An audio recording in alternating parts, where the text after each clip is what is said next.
Joo, kokeillaan nyt NS kotisohvalta laittaa teille tämmöstä striimiin. Katsotaan niin, milloin tulee bännit. Ei välttämättä pitäisi tulla, kun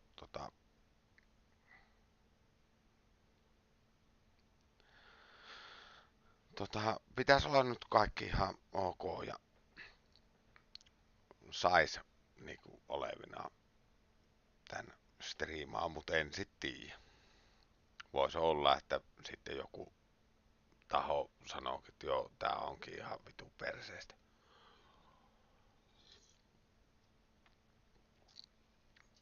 Mutta mennään näillä nyt ja katsotaan sitten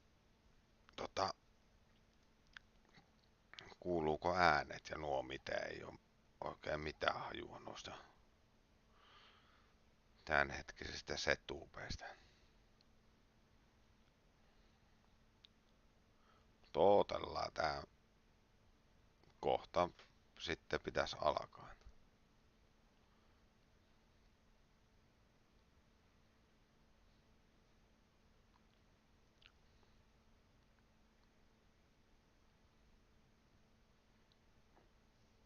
Odotellaan. Odotellaan.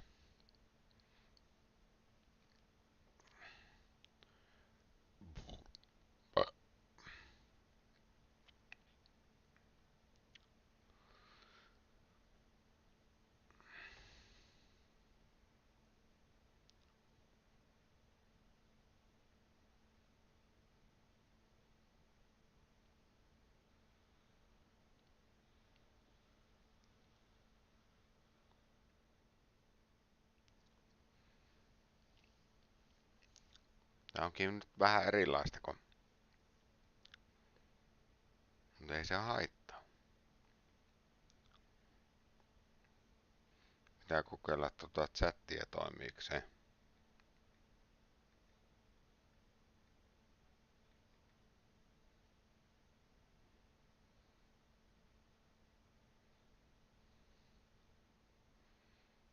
Ei toimi.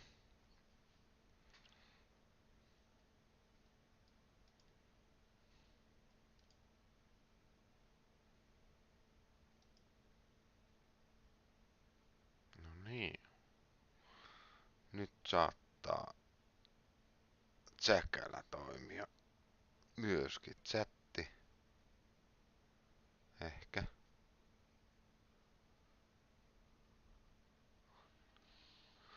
No, saamme sen puhelimella toimimaan.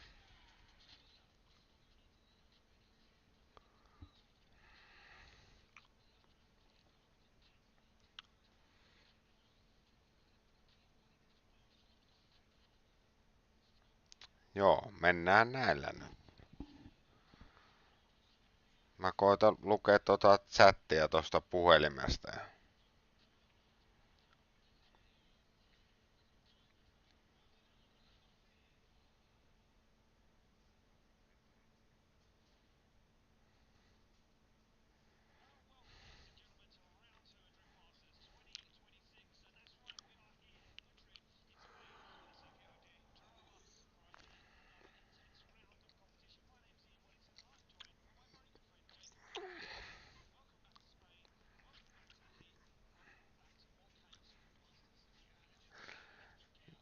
Onko minkälaisia odotuksia? Mulla on aika hyvät odotukset nyt.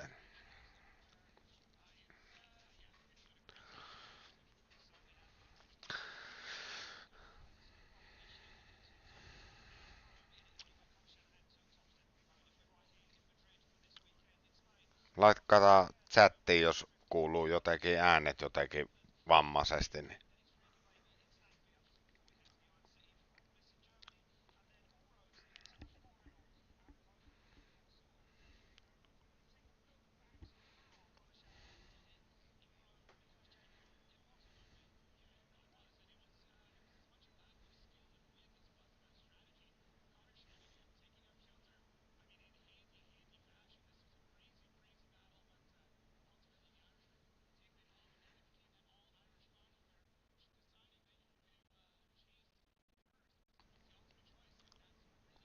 Heti vaan kommenttia, jos äänet kuuluu jotenkin huonosti.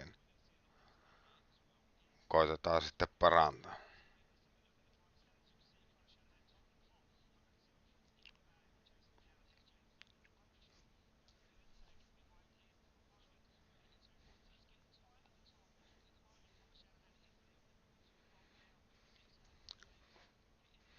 Mä en tiedä oikein miten mä saisin sen chatin tähän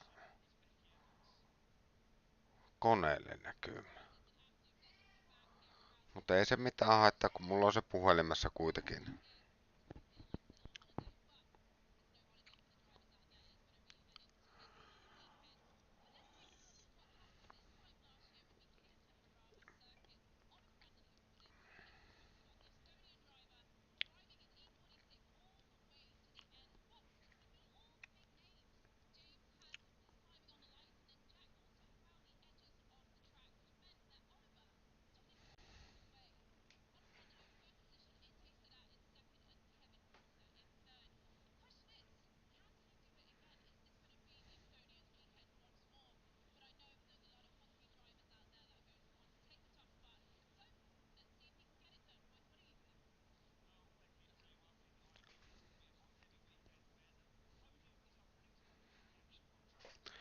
Sitten kun alkaa Suomi-pojat vetää, niin sit otetaan lakkia päähän.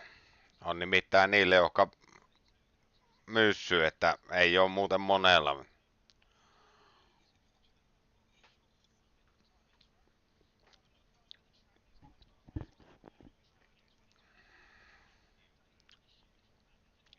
Tässä mikkiä vähän puottaa.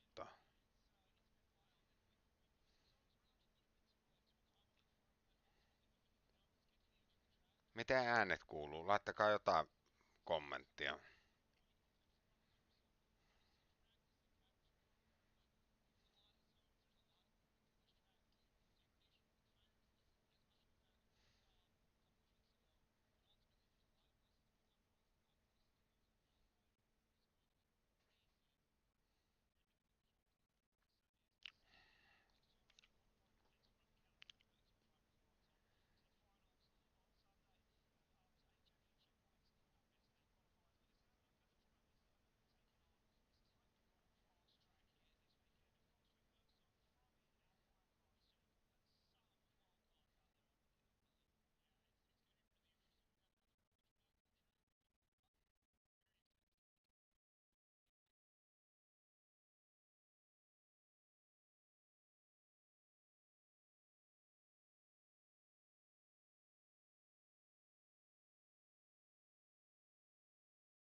Qualify. It's my first time competing in Drift Masters, and that's my dream. Well, dream and bucket list, I'd say, ticked off this weekend, Jacob. He's been on the grid with the best in town. Right No now, niin, just a tästä 3 lähetään.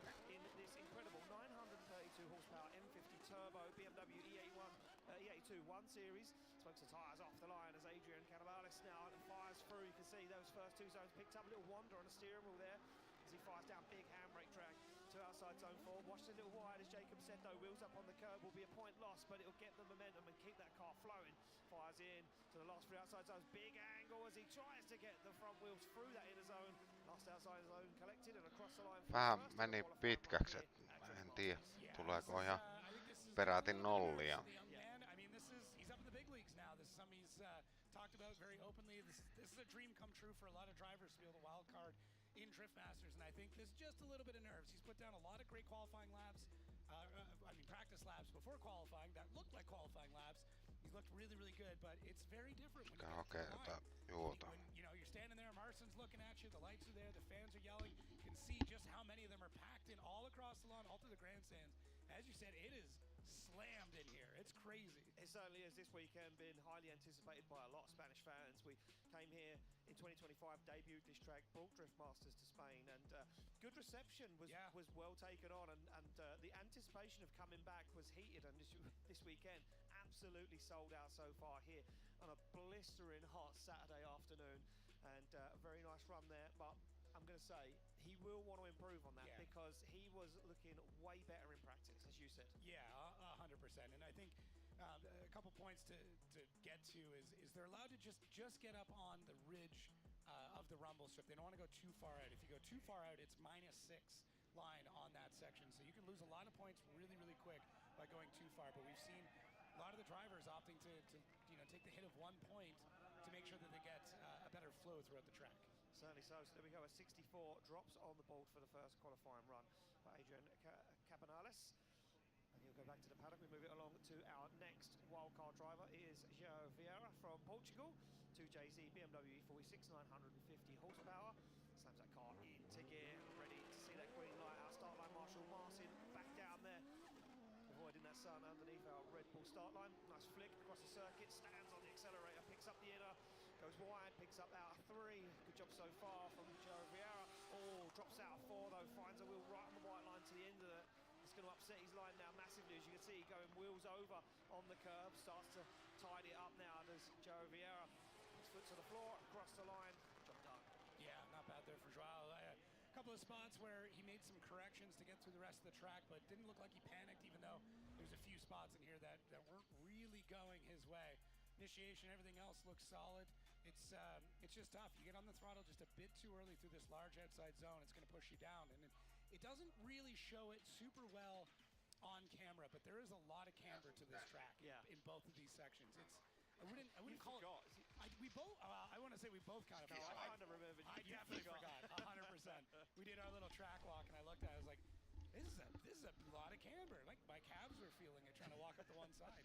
I think the thing is that the takeaway from that, and as Jacob says, it looks kind of flat from angles on the broadcast, but I'm sure we'll get you some more of our slow-mo images across the weekend, courtesy of Red Bull TV, where you see that undulation, that change in direction and the change of camber. A lot of drivers saying there's so much decompression in outside zone 4 and then compression as they go through 5 into 6, that it's really hard to set the front of the car up to deal with all of it, so you kind of have to find a middle ground for the front suspension, hope it works, and then pray you can pull a run together. Yeah, and a few drivers... Kai ne sit kuuluu ihan viikon äänet, kun ei kukaan mitään kommentoida.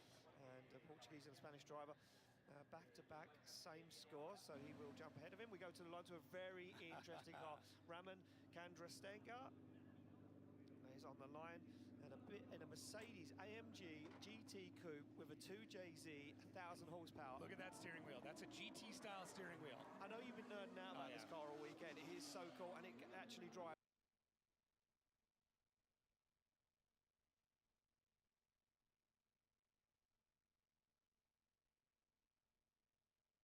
Mitähän nyt tapahtuu?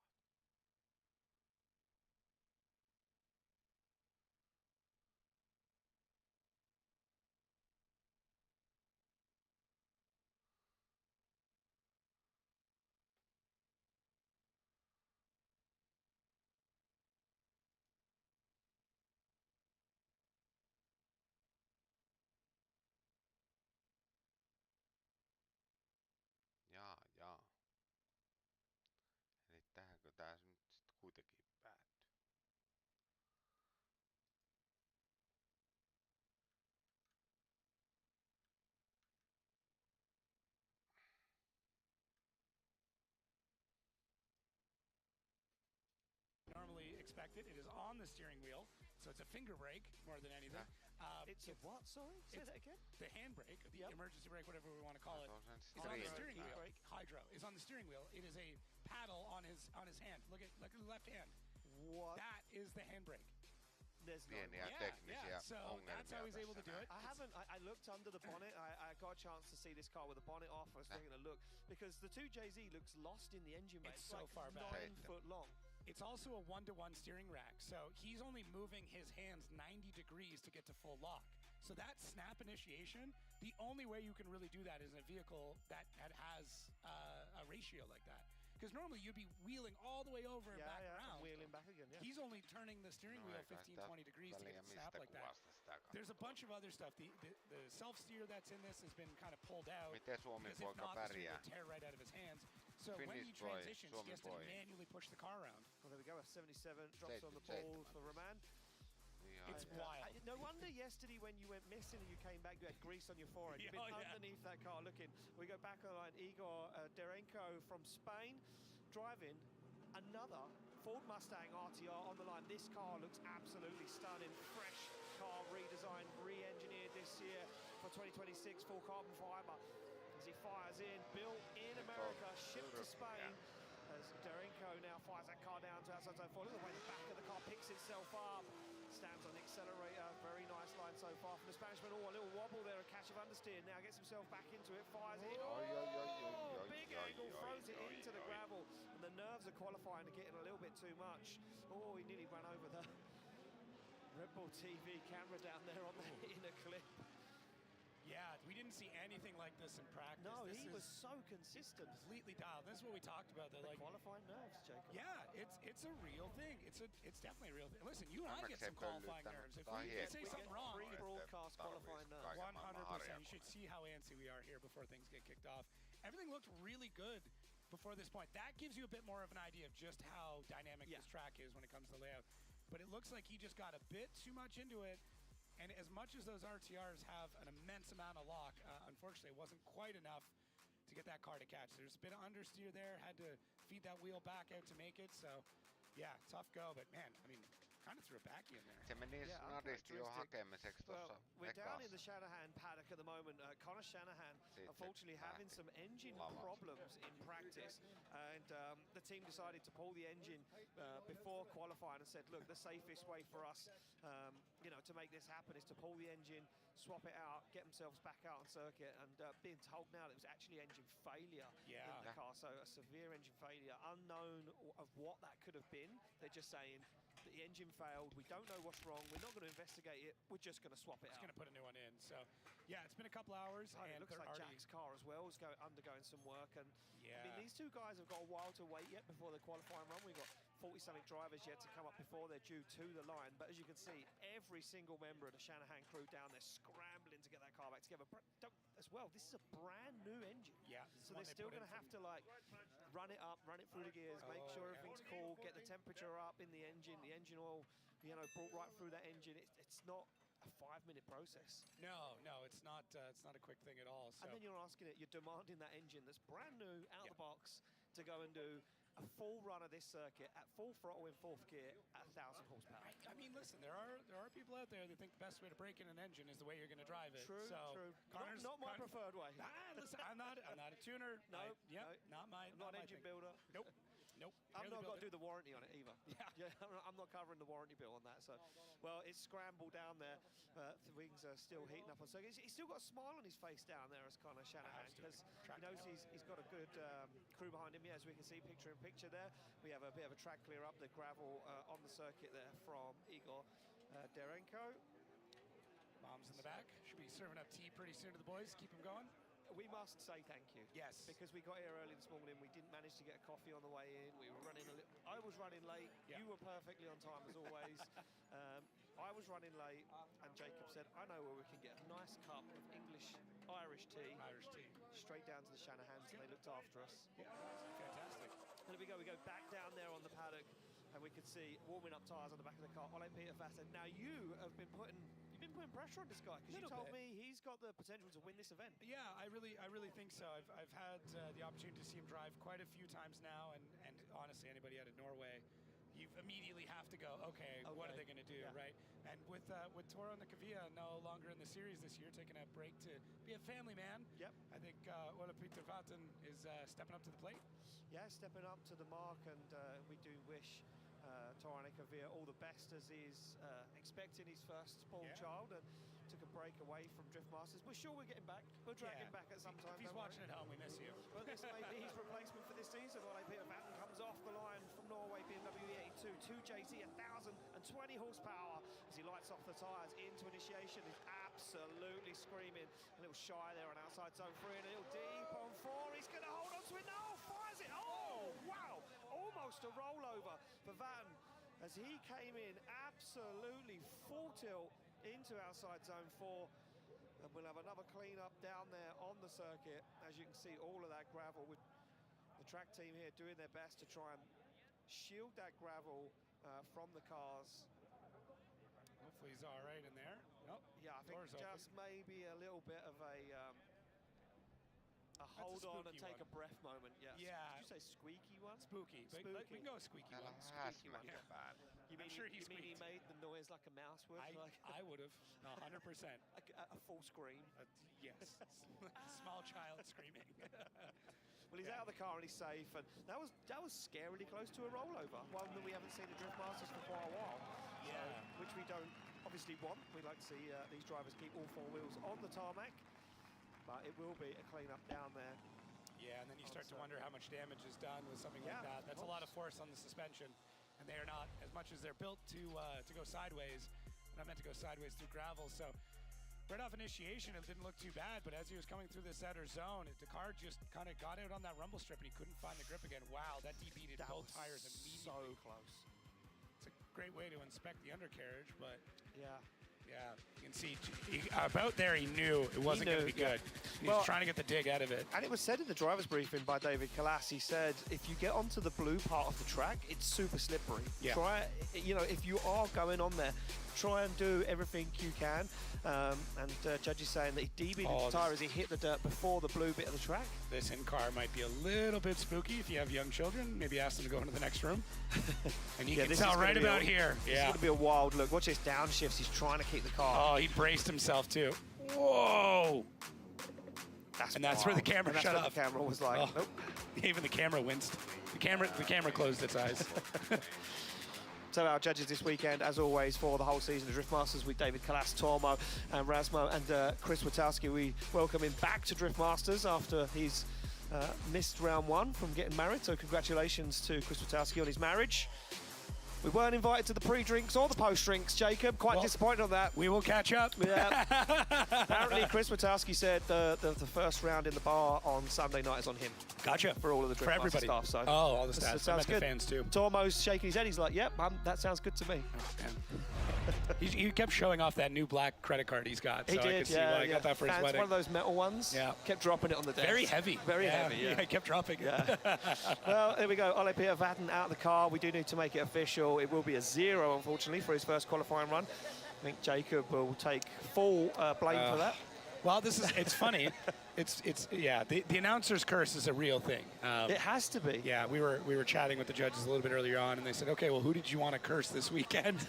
And I went, no, I don't think curse, but I really think he's going to do well. And then I went, oh, no. So I too take some responsibility for this. Yeah. Oh, man. Well, fans have been great. Yeah, fans have been great this weekend. Absolutely sold out, and it's only qualifying day. So I know. We expect even more crowds here tomorrow for the main show of Top 32, Top 16. Don't forget, Top 16, we'll be bringing all those cars out on circuit for a parade in front of all the crowd here in Spain. If you are going to tune in, don't forget, exclusively on Red Bull TV, 3:50 p.m. local time here in Spain. You can see all the action, Jacob, and it's going to be hot and heavy. I can feel a lot of anticipation in the air, a lot of nerves, a lot of drivers saying they're a little nervous for round 2. You know, they know the track, but they're still nervous. Well, if you take a look, our top 3 right now are all champions. Yeah, which is what a crazy way to start off that season. So yeah, pretty nuts to consider that's our top 3. And then 4th is Paweł Korpelinski, the surgeon. So Dwayne McKeever right after that, 5th so far for him, starting off really well. Other than a bit of an incident, but it looks like he got that car repaired as well. we can get into that when his run comes up. But yeah, the opening round this year was nuts.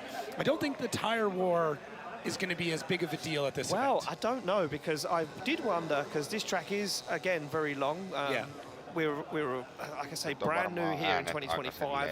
Drivers kind of got that data now that they like to record from every single event, gear ratios, tyre wear, tyre pressures, how they set the suspension up. And I was down in the paddock, I spent a lot of time down the paddock yesterday and today, and a lot of drivers saying that after the second practice run, at the end of the run, they had no tyre left. So I don't know whether the advances in suspension that a lot of these guys have been making in the off-season has given them worse tyre wear. Yeah, it could be. Well, it's weird because like the more grip you put in, you don't necessarily are wearing more tire, but I think they're trying to get every single little bit of tire out of these vehicles. They're trying to find every bit of grip while also making it drivable. I mean, with any motorsport, right? You give them something and they're going to take it to the absolute extreme every single time. So I'd heard early on in practice that drivers could get up to 3 laps out of it. And then as I started checking with the same drivers, like, oh, we're down to 2 now. And I'm like, okay, so you're finding more in this somewhere. They're finding more, yeah, exactly. And especially for qualifying, these guys will have the cars, most of them anyway, will have the cars a little bit looser, as we like to say, on the setup, and they'll be using that to their advantage for impact and style, putting on a load of smoke, throwing big angle at it. But we'll see how that goes on as we move through the pack, as we await to see Peter Vatten's car there just being scooped up and lifted onto the truck. Yeah, they're going to have, an hour and a bit or so to get that tidied up. That's going to be, they can definitely do it. It's a pretty big ask, though, because considering how hard he went into the gravel, there's a good chance that the suspension arms are bent on the rear end on both sides. Yeah. And you don't know what's happening in the front either, because you slam the car down from, 1.5 meters in the air. It's going to do some damage. It certainly is. Well, there we go. Crowds enjoying the views here in Spain, and even the little break in action. They're still having a lot of fun. That guy, he's tired, that guy down there. That's how I feel. That's how I look right now behind the camera. You got your lawn chair out, cooler next to you. Oh, my God, that would be the dream. Yeah, if only people knew what it was like in this booth. Oh, it's been good, though. Yeah, everybody's been fantastic. The food we've been gorging. We have been gorging. 2 rounds of gorging so far. Me and you have been... It's not going to get any better when we go to Ireland either. No, it's going to be worse. Yeah, it's going to be worse. And then we move to Riga, where the food is amazing. Yeah. Really, and then we go to Helsinki, where it's a whole new town to explore for us. I'm excited. Yeah. I got to spend a little bit of time in Helsinki on a layover last year. I missed my flight, unfortunately, and I got some time there, and it was fantastic. Yeah. It's a beautiful city. So really, you and I are on a food tour, and there happens to be drifting. Yeah, we're just touring Europe, eating food, and then. Just so happens that guys are putting on a show. We can talk about it. I highly recommend it for anybody watching at home. Do a European food tour and line it up with drift events. There we go. We got the rigging off of it. Yep, so it looks like we're going to get that lorry removed off the circuit and that telehandler back to its position. Some Finnish fans in the building this weekend, supporting on the numerous Finnish drivers we have. Always.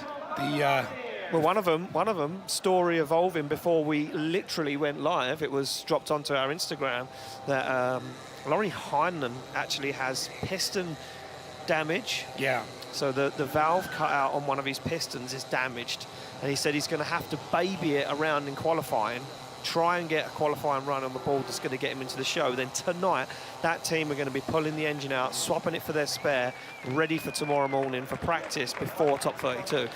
So that's 2 engines in the space of a day. Yeah, that's not shocking, but it's the point we're at. And I think we talked a little bit about this, that they have gotten, between these last 2 rounds, they've gotten an immense amount of practice. Yeah. And the downside with that is it means like these engines are built to last a year, right? Let's be honest here. Most of these, you can close that. Most of these engines are built to last around a year at top tilt. Well, a lot of these drivers have, got it itself. A lot of these drivers have put in between last event and this event 35, 40 laps with the amount of practice, which for some drivers, that's an entire year of driving. Yeah. So this could be the new thing. If you're Larry's crew chief and you're having to update this car, what would you be doing? What would you be changing on this car to get him around for a lap? Now, Yeah, because this is the thing, is like, you don't know either what it's going to be like. I don't think there's a lot you can change. Yeah. To be brutally honest with you, unless you run that cylinder, you know, just ran nothing in that cylinder. Just pull the injector or Pull the something? injector, pull the plug. Yeah, and maybe. Just let it do its thing. But then you can't really run them like that anyway. Go back on the line to a returning driver to Drift Masters from Ukraine. It is Timo Lipski, driving a car that we all know very well, but now has a different livery. This, the former car from... Chatti toimii Give tuossa away? Huh? puhelimessa. You don't know? No, I don't know. Oh, my You tell me. God. The surgeon. Oh, right. Yes. Täälläkin. I forgot this is Pavel Korpolinski's old car. I thought you knew this. No, I didn't know this. I knew he built a new one. I thought he just kept the old one. No, sold it to Timo Lipski for 2026. Timo Lipski saying, what an unbelievable machine. Yeah. Pushing it to their limit. They were told the car would be more than capable, and Timo Lipski's team saying yesterday the car is absolutely phenomenal. There we go, first qualifying run of 2026 as he fires it in, a little wobble on the steering wheel, keeps a hold of it, nice flick down to outside zone 4 on the floor, nice and early, he's going to go wide, can he keep a hold of it? Just clips the cone over, Timo Lipski, Whoa. Big fire. I think that's an engine gone. Nyt meni No. I think we just lost an engine there from Timo Lipski. That flame erupted from mid-car. Yeah, look at that smoke from the bonnet. See, this is the... Oh. that's still going. That's still on fire. Timo Lipski, it's on fire. Look at the headlight. There's still flames underneath the bonnet of the car. We need to get Timo out of that There we car. go. And away he is, out of the car and safely away. There we go. Yeah, I would be... We sat here earlier on and we coming. said, I think this is going to be a nice plain sailing event, no problems. Needs to be very careful if he opens that bonnet now, because that is seriously on fire. There we go. And a missed time in there on the fire extinguisher. I would not we're be using bare hands. Gonna get that. She doesn't want to open that with bare hands. there we go. Yeah, that's Good right. job, guys. Well, we were saying, Jacob, this is going to be a very Eventful? that's the word I was looking for. A very uneventful round of Drift Masters. I said, everyone's looking so dialed. Practice was going so well. We had quite a bit of seat time yesterday for these drivers yesterday afternoon. And they've had a lot of practice this morning. Everyone was dialed in. Every single driver was looking on form, in the zone. I said to Jacob, this is going to be one of those events where we're just going to get some really good scores, some really good driving. And so far, we've had nothing short of fireworks. It's, yeah, quite literally. Yeah, that's a tough go. That's a really tough go. I mean, you hope it wasn't a complete engine loss, but mostly because you don't want it to oil down the track. Although, right I can't tell if that's like a camera back there or what's... Oh, that's a it's camera. a camera. Okay. It's like, is that a piece of engine sitting just behind him? Watch this as he fires down. Look, goes on throttle. Now, you can see smoke already from the front of the car. Oh, you can too, you're right. Look, see it from there. It's already losing oil. Then watch as he comes back on circuit. Watch the flame. Boom. Oh, wow. Front and side of the car. He loses all power. And that's complete failure of that engine, I do believe. Yeah. Oh, I'm man. going to say, if there is an oil down, it will be from quite far back. That's another zero drop in. And I'm going to say we won't see Timo Lipski back out for his second qualifying run, because I don't know if the team do have a spare engine at all. Look at that. Yeah, look. Oh, yeah. Flames and the oil, everything. That's a lot That's of a lot oil of fluid. That's a real bad case of that having the camera inside. angle there, you could see the oil coming out from underneath Yeah. the car. It's a real bad case of having the inside parts become outside parts. Yeah, the inside of the engine's not good when it's on the outside. Yeah. Props to that official there, because that's single-handed fire extinguisher usage. I mean, that's and incredible. and it's just unbelievable. I know. stuff. Look at the accuracy. The skills. I know. Well, we're going to throw it down to Give Becky. up. She's down there with Connor Shanahan. Best of Becky, course. how are the Shanahans getting on? Joo. Oi, Guys, it's all systems go down here in the paddock. I've managed to grab Connor for just a second because there is a flurry of activity happening behind us. Connor, practice was looking great, feeling confident coming into this round, and then, for lack of a better word, bang. Can you tell us what happened? Yeah, not a good into practice for sure. Practice was okay. Definitely struggle on this track. Really don't like this track, being honest. But yeah, I was getting the grips of it. We were making some car setup changes, and everything was starting to come to plan. And then, start of one of the last runs in the first session, I was chasing Jack, and we lost an alternator belt. Yeah, the car started to not charge. That led to some big problems, bigger problem than we expected. And unfortunately, yeah, we lost the motor. So, yeah, we don't really have the full diagnose right now, but for sure that was a huge part of it. This is the first time that we've ever had a failure like this with these engines. So, But I got great people around me. Huge thanks to Jeroen, DBM, and Race Winning Brands. Them guys, do a lot for our program. We have had a lot of success with them, and they were straight on the case. Jeroen rebuilt a whole spare motor, new head, new block, and big ask for the team. The team now is working very hard to try and make it for the first qualifying run. We didn't have a lot of time, so it'll be pretty impressive if we can get out there for the first one. I'm going to dig into the fact that you don't like this track. Tell me why you don't like this track, because there's always one on the calendar that one driver goes, you know what, I just don't enjoy it. What is it about Jarama that you don't like? Yeah, it's not about the place. I love Spain, and I love the fans here are super passionate, and it's a great location. But drifting on when it comes to a technical side, this track kind of is just more of a drag race off the starting line. There's no real decel all the ways until outer zone 2, which is cool. It brings another element that you have to have a really fast car here. But when you're battling and people are understeering through the first turn and stuff, it starts to get a little bit messy. And now we're all fighting this grip situation. I'm one of the culprits too. We all want a fast car, right? But it comes to an element where the car almost comes undrivable. So I think this track really shows that. And I wouldn't say I got the setup 100% for qualifying to go out there and be super happy that we're going to try win qualifying. So hopefully we just take a lot of grip out of the car, fill all the boxes, put a nice smooth run together, and tomorrow we can worry about the drag racing. Well, let's take a look at what happened last year. I mean, obviously we had Ola Randu in first place, Ite Seta in second, and then in third we had Kevin Pessa. What do you think it takes to win at this track? Because it was a very different podium last year. Yeah, I think it comes back to what I said. Of course you need a drive to be good enough to win the event. That's the same as any race. But team car setup comes into a big play here. When you start to get down to the nitty-gritty, it's really hard to chase somebody who's still doing a relatively okay lead run, but they're sacrificing some of the line for speed. And I think, if you're willing to take that risk and be in kind of driving in an uncomfortable situation, for sure it can give you the reward what you want to go win the race. So, yeah, it was a tough race for me last year. Actually ended up with a good battle with Jack in the top 8 here last year. Could have went, it was close battle. It was not, really decided one way. And I think that's kind of a positive note to leave last year. And we come back this year. And I also said that I didn't like Italy and we stood on top of the box. So I'm going to keep saying that for now. I feel like that's your lucky omen. All right, Connor, well, we're hoping you get your car back together. If we don't see you in the first qualifying run, we'll hopefully see you in the second. Guys, that's all it down here in the paddock. Thank you, Becky. Always getting that information. Yeah, so Conor Shanahan, basically, if he says he doesn't like the track, he'll win it. Yeah, that's what I took away from that. Yeah. There we go. Oil going into that brand new engine down there on Conor Shanahan's car. No funnel, expert. No, yeah. Are you watching his style? Yeah, I'm learning the technique. Oh, he missed a bit there. The judges are so focused on the oil pour. It's unbelievable. Scores out of 10 from David Callas. 5. What was the line? What was the angle score? Angle score? Angle score. It's 2. What about style?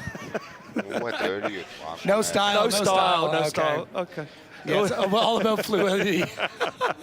We're having fun here, ladies and gentlemen. If you couldn't tell, we have a few brakes on the track at the moment. Unfortunately, we see Ole Peter Vatan put that car on 2 wheels. DB did 2 rear tyres. We had to get him recovered off circuit, and then we moved it along. Timo Lipski, unfortunately, lost the engine on outside zone 4, and you can see that car being recovered now. We have a huge track clear up going on. Our incredible track team here at Jarama Circuit just getting that job done as Timo Lipski gets a round of applause from a packed-out Jarama Circuit. Look at this, 2 brand new grandstands as well for 2026. Yeah. Sold out instantly, Jacob. Yeah, it's amazing. We tried to get tickets. They said, no, we have a special seat for you. And I was like, the grandstand looks so much fun. I know. Can you imagine if we did this in the grandstands? It'd be amazing, right? I think it'd be a lot lot of fun. Yep. I think we'd be push hot that next year. Yeah, that's all right. You could deal with the heat, okay? I can deal with the heat, yeah. Okay. I'm a Florida man now, so you're a Florida man now. I've upgraded my blood level, so it's like it's thinner now, so I can deal with the heat. Okay. Well, there we go. So that car moved off track, and that will be the end of the weekend for Timo Lipski. I can assume that I don't believe that team has a spare engine for that car. No, I don't believe so. I mean, even if they do, they've got an hour to do a full swap out on it, so that's going to be tough. And there is Ole Peter Vatten. Yeah, down there. And, as you can tell, there's the control arms, well, at least traction arms. And Yeah, team One are of going the to be arms. scrambling now. And I mean, I'm going to be brutally honest. I'm going to say all of this is played into the hands of Conor Shanahan. Yes, that's actually a solid point. I mean, they're putting oil in now, but it means the more time that they have to test it, break it in, Yep. do everything else. I mean, he might take it out on the motorway to make sure it's ready to go. No, I'm just I kidding. don't but believe the local guard would be too impressed yeah. with that. The gentleman at the guard post is not going to like that. No. But it does give them a lot of time to make sure that everything is sorted and check for leaks. So that's the one upside. And for Peter Batti, the same thing. They've got more time to go over this. So. Yeah, and he'll get to go back over that footage. And this is how Peter Ole Vatten got it wrong. Look, drops a wheel on the dirt, goes on that blue part of the circuit. And yeah, I mean, look, up on 2 wheels, you could just see they would take a look back at that. To be fair, this corner are catching a lot of drivers out. Like this weekend, don't forget last year, that exact place on circuit was where we see that huge impact between Vienseg and James Dean. And this is it, a replay of it. Look, I mean, this year it was, the drivers asking for the wall to be removed. We removed that wall, and obviously that's why we have those tarpaulins, that branding down there on the circuit to cover up some of the gravel there to stop that being fired across into the paddock or anybody else watching. But unfortunately now that kind of opened a new door that we didn't really know existed, and that was how dangerous the gravel trap is on that edge of the circuit if you get a wheel wide. It's the runoff now is kind of the issue. I mean, to be honest, I'll take that gravel runoff over the walls pretty much any day of the week. As you can see, they're really working that. That's crazy. Yeah, I think it's the better option. Maybe with a different wall system, it could have been a little bit better, or like a permanent curved concrete wall without edges. Maybe even better than that. But either way, I think this is the best solution that we've got right now. Yeah, certainly is. Well, there we go. You can see where that engine let go all the way back down there. And as you were saying a moment ago to me, Jacob, while Becky was interviewing Conor Shanahan, at least 10 litres of engine oil. Yeah, I mean, if it's a full dry sump system, they hold quite a lot of fluid. So certainly it's going to be a lot that's come out. I mean, if it's just a normal 2J, it's less, but still, it's still more than you want on the track. Yeah. So we're still waiting for our circuit to be cleared up before we move it along to Alan Hines, returning back to Drift Masters for 2026. Piloting a Nissan Silvia S15 this year, built by James Dean and the crew, 2JZ, 900 horsepower. He'll be up next. Unfortunately for him, really, he's a bit of a guinea pig, a bit of a test guinea pig there out on circuit for the first run. And it is on the qualifying line. Yes, yeah, and this is, you have to remember too, he wasn't able to make it out to Ireland, unfortunately. His car was in the Middle East and got caught up. Sorry, yes, I apologize. He's from Ireland. He's from Ireland. Well, didn't make it to Ireland either. No, yeah, you're right. Technically, you're right. Yeah. I'm not the most correct, but I'm still correct. Didn't make it to Italy. That car was operated by Jack Shanahan in a Middle Eastern event series. Yep. And Jack actually did quite well in it. Did a lot of R&D on that car while he was out there, changed a lot of things. And then, just wasn't able to make it back in time for Italy.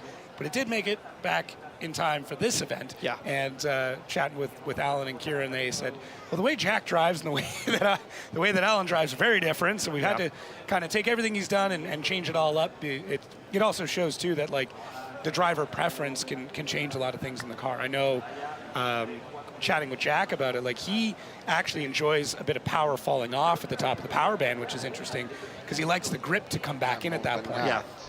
So it's kind of cool the way that he likes to set up a car, but if you're not used to that, it can feel very, very strange. Yeah, certainly can. So Alan Hines returning back to Drift Masters for 2026 in that brand new car, or a brand new car to him, shall we say. And at the moment, Rahman with a 77 leading qualifying in that Mercedes AMG GT Coupe. Unfortunately, 3 of our wildcard drivers sitting with a 0, 3 of them with a score on the board. As we see our track staff now just starting to finish off the last part of that clear-up process. We got through this pretty quick, though. Yeah, I mean, there was a lot of people down there. There's a lot. There's a lot of members of staff here at the Circuit de Jarama. Brooms are in. Brooms are definitely on the item list for this weekend. Done well. They're doing well.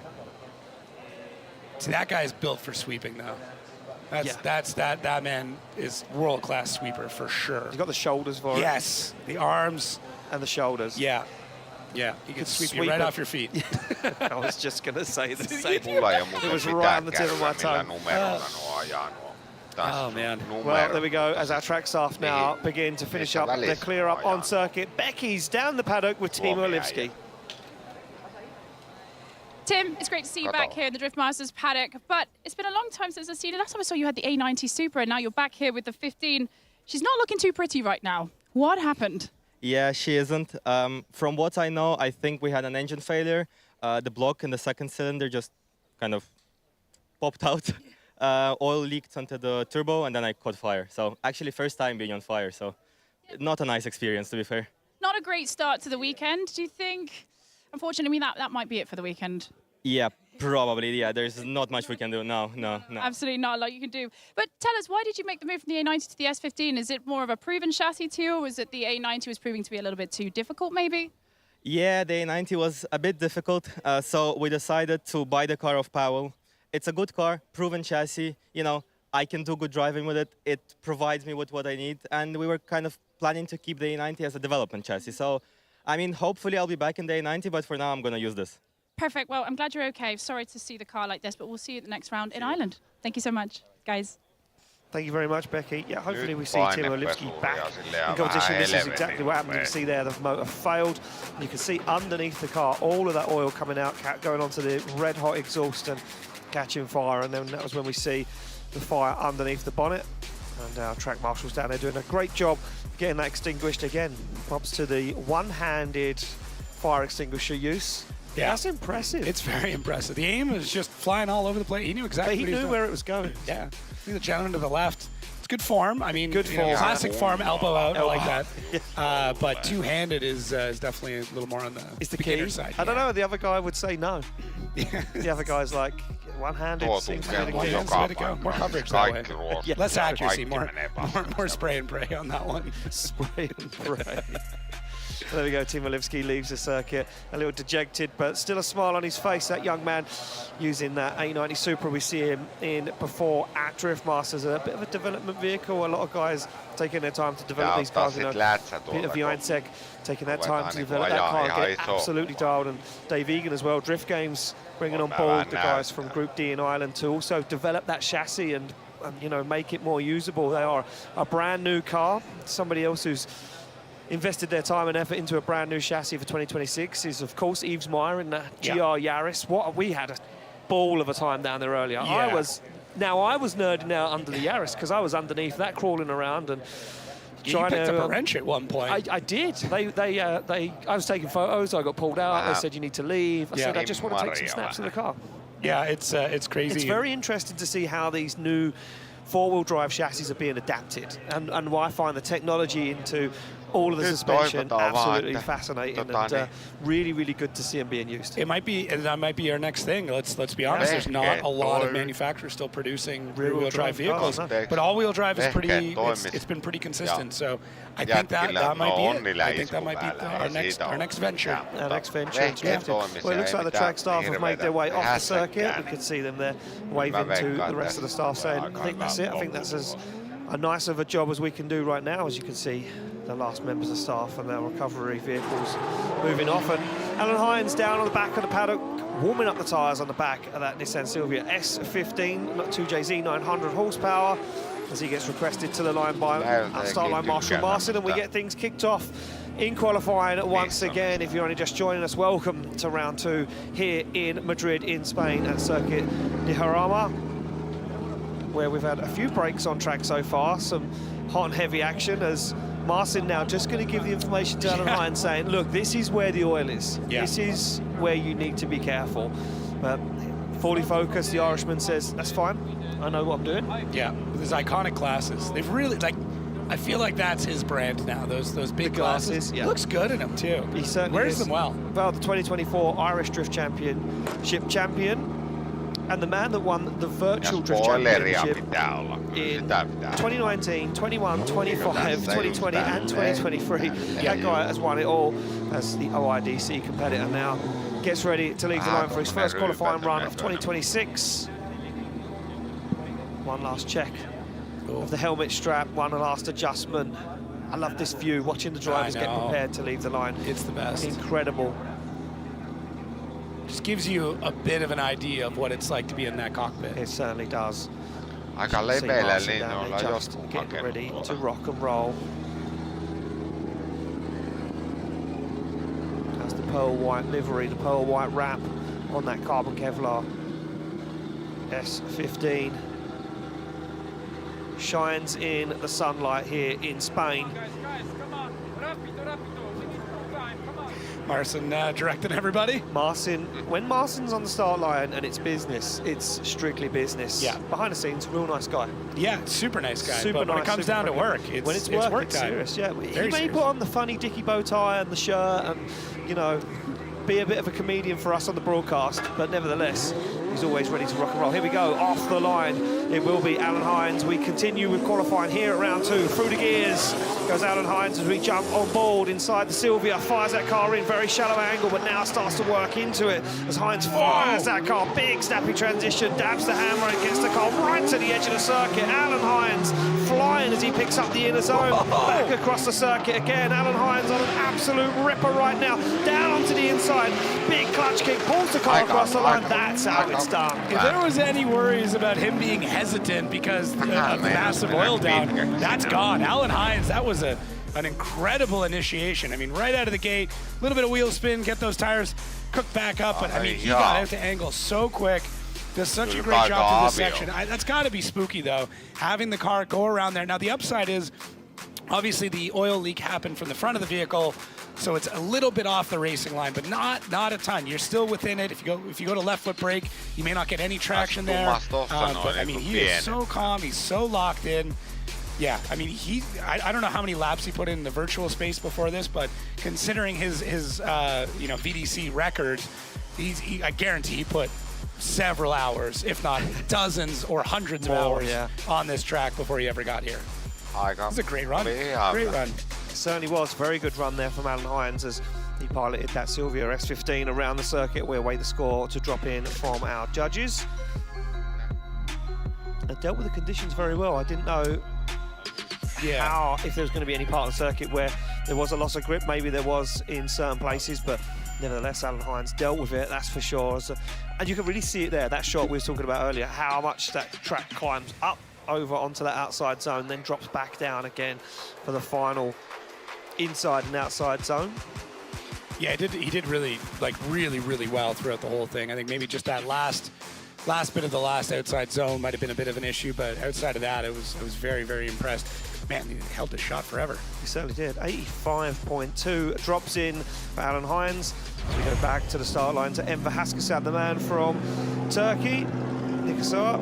Nissan Silvia S15 2JZ, another 1,000 horsepower. This man, a whole host of North Cyprus championships under his belt, but what can he do here at Drift Masters? He comes off the line, smoking the tyres already, smashes through the gears in this Nissan Silvia, flicks it very shallow angle, barely gets any angle on initiation, but nevertheless holds on to it. As Enver Haskasab fires down to outside zone 4, big flame erupts underneath the back of the car, but he stays in it as Haskasab kicks the clutch again, flicks the car across the circuit. Really nice job from Enver Haskasab right now as he stands on the accelerator across the line.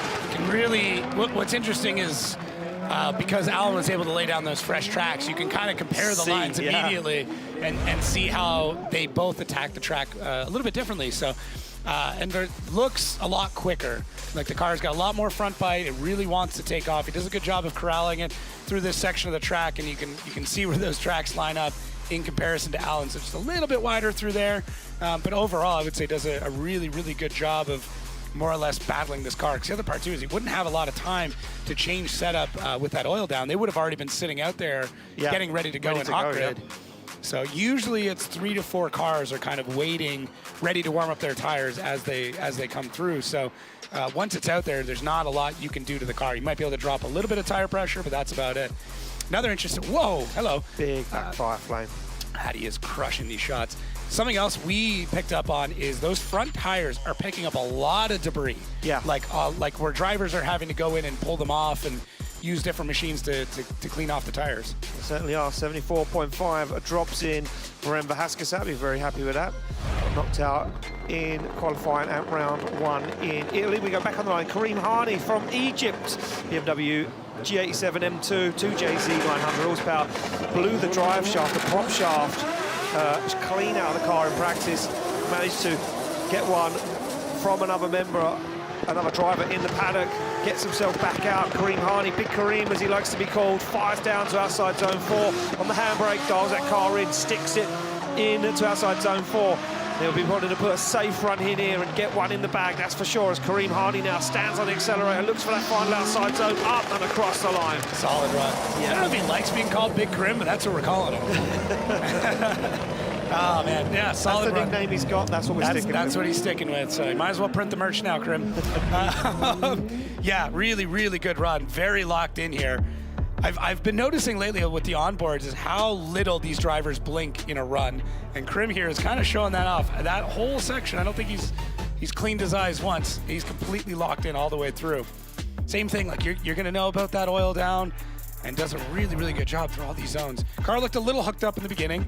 I think they all are, though. I think in order to get all the way out to those first couple of zones, you've got to have a ton of forward bite in the car. Yeah, I think the cars, everyone was saying that they didn't really want to go out there fully, you know, as they call it here at Drift Masters, kill mode. The drivers call it kill mode. They didn't want to go out in qualifying in full kill mode, but they said there's no option with the way the initiation is, those first 2-3 outside zones, they have to have the car fully hooked up, otherwise there's no way you're going to make it down to outside zone 4. So these guys really pushing this weekend, one of the fastest tracks on the calendar, initiation speeds as fast as Latvia, we're being said, told.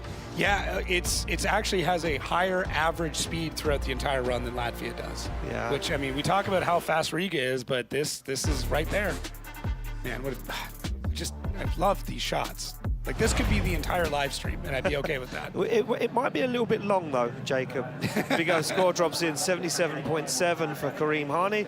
He'll be happy to get himself a score on the board after a little bit of worry earlier on. We go back on the line to Konstantin Sharenko from Ukraine, Toyota GT86 2JZ, 890 horsepower, part of the Trinity Racing team, partnering up with the Shanahans for 2026 as he smokes the tyres off the line, fires through the gear. Konstantin Sharenko now flicks that car up to initiation. Oh, little snap of understeer. Had to get himself back into it. He went for a big flick and it didn't really pay off. That's a big mistake as he now nervously gets himself around outside zone 4. Misses that inner. You can see now he's way on the wrong qualifying line. Shuts it down. And I wonder if there was an issue with the car or he just aborted the run. Yeah, I'm not sure. That's got to be spooky, though, at that part of the track for the run to kind of fall apart like that. He went for something great, and it just did not want to continue on through that section. No, it certainly didn't. Watch, obviously going to go back to outside zone 4 where he shut that down. Yeah, even through here you can tell. Gets back on the throttle. It's not really pushing very well. It misses that inside. Shallow through here, and yeah, something strange is going on. There we go, back to the initiation. Looked really good. I think maybe just a bit more throttle commitment through there. Yeah, see, I don't really know. I'd only be surprising if it was a problem with the car or he caught understeer. That's all I could come down to, the assumption I come to. We go back on the line to Yves Meyer, the man that we were just talking about, and this incredible Toyota GR Yaris comes off the line 2JZ, 930 horsepower. He said he got this car dialed. He loves driving this car. He said such a capable chassis. Absolutely firing so far as he gets himself into this outside zone, stands on the accelerator. Look at that, right to the edge of the circuit. And any angle in this car looks like big angle as Yves Meyer now puts it in to the final few outside zones. Misses that inner, last one coming up and across the line. What I liked is how calm that run felt. It's like he was on holidays the whole time. He was very, very relaxed. Remember from driver's briefing? Exactly. He told us he's here on holidays. So he's got all the time in the world for this event. Yves Meyer looking very calm. They've done so much work to this. They got the car in, and they immediately wanted to figure out how much they can get out of it. Remember, this has a longer wheelbase than the new Supra or the 8.6. It doesn't look like it. That's so wild. Yeah, it is. There's just no overhang or the front or the back. And what he did say is that's nice is that you do sit a little bit higher up than a lot of those cars. So seeing the zones is actually easier. So I think this is just adding a bit more to that fire of, hey, these might be the new chassis. And I mean, all it's going to take. It looks so good. I know, it looks so cool. It looks, I mean, the aero on it looks beautiful. Even the way the smoke control comes off the back. Yeah. Like, I know that's not aero within drifting is not something we talk about a lot, but being able to use that to direct the smoke all the way back, keep it out of the cabin. Phenomenal. These are all the small things. Yeah, a few mistakes creeping into that run, though, for Yves Meyer. Wait for the score to drop in. There we go, an 83.5 for his first qualifying run. He'll be fairly happy with that one, that's for sure. So we go back on the line to Ite Sada. BMW G87 2JZ, 1,000 horsepower, full carbon fibre car, full carbon fibre crash helmet as well as he fist pumps the window. Red Bull start line camera, through the gears, goes for the initiation, big clutch kick, gets that car to angle, stands on the accelerator. Look at the bonnet of the car rattling, so much speed as he fires down the outside zone. He's going, whoa! Oh, and he goes super deep into the gravel. And Ite Sada beached down there on those protective sheets covering up that gravel. Yeah, he came through with a lot of speed right out of the gate. Like, it looked really, really quick. Oh man, and you know he drives here really, really well. He was second place here last year. Everything leading up to this looked really good. I think same thing. He just didn't quite get on the throttle at the right time to push around outside zone 4, and it just meant that he went for the long slide into the gravelly bits. Yeah, I'm just taking a look back. I think he was slightly wide. If you watch, I'm watching back on our second screen here, Jacob. We have the privilege of having a second screen, which is what the judges are looking at, which is the EVS replay. So our judges have their own set of monitors where they can choose their own camera angles, they can slow the shot down, they can go back. Watch this on initiation. We're going to see it from the drone, which is, as we say, Jacob, the drone doesn't lie. Watch this, he goes a little wide. He's already off track there. Yeah, he's got one wheel off. So he's already loose on the curb at that point. So by then, he's already skidding, he's already picking up speed. So there's no way he can really slow the car down. And remember what we went back to saying earlier on, and that was that David Callas said in the driver's briefing and our other judges that if you're on that blue painted part of the circuit, it's super slippery. There's no way of slowing the car down. It's been proven twice so far. Yeah, exactly. And man, it's unfortunate, but Ite Sada will be taking the big old goose egg on that run. He certainly will, yeah. Yeah, you've really got to be able to put the grip down to be able to kind of shoot out of that section. And he's trying here. Yeah. Like he definitely realized what was about to happen, but unfortunately wasn't able to find that grip to shoot out. Yeah, skipping stoned over the gravel. Yep. No bueno. No bueno. That's not where you need to be.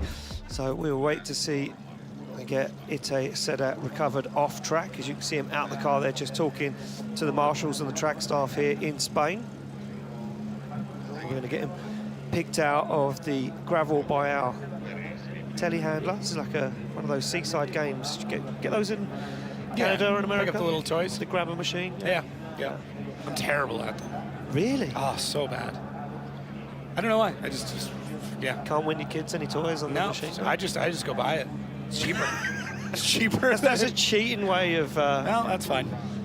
I don't lie to sound them. really good. Are you? Yeah, oh yeah. I believe it. Yeah, really good. I think it's a welding thing. He's good spatial awareness and three-dimensional viewing. Plus, I also cheat because I stand like by the side of the machine. Oh. Eye up the easiest target. You just shake it until it falls out.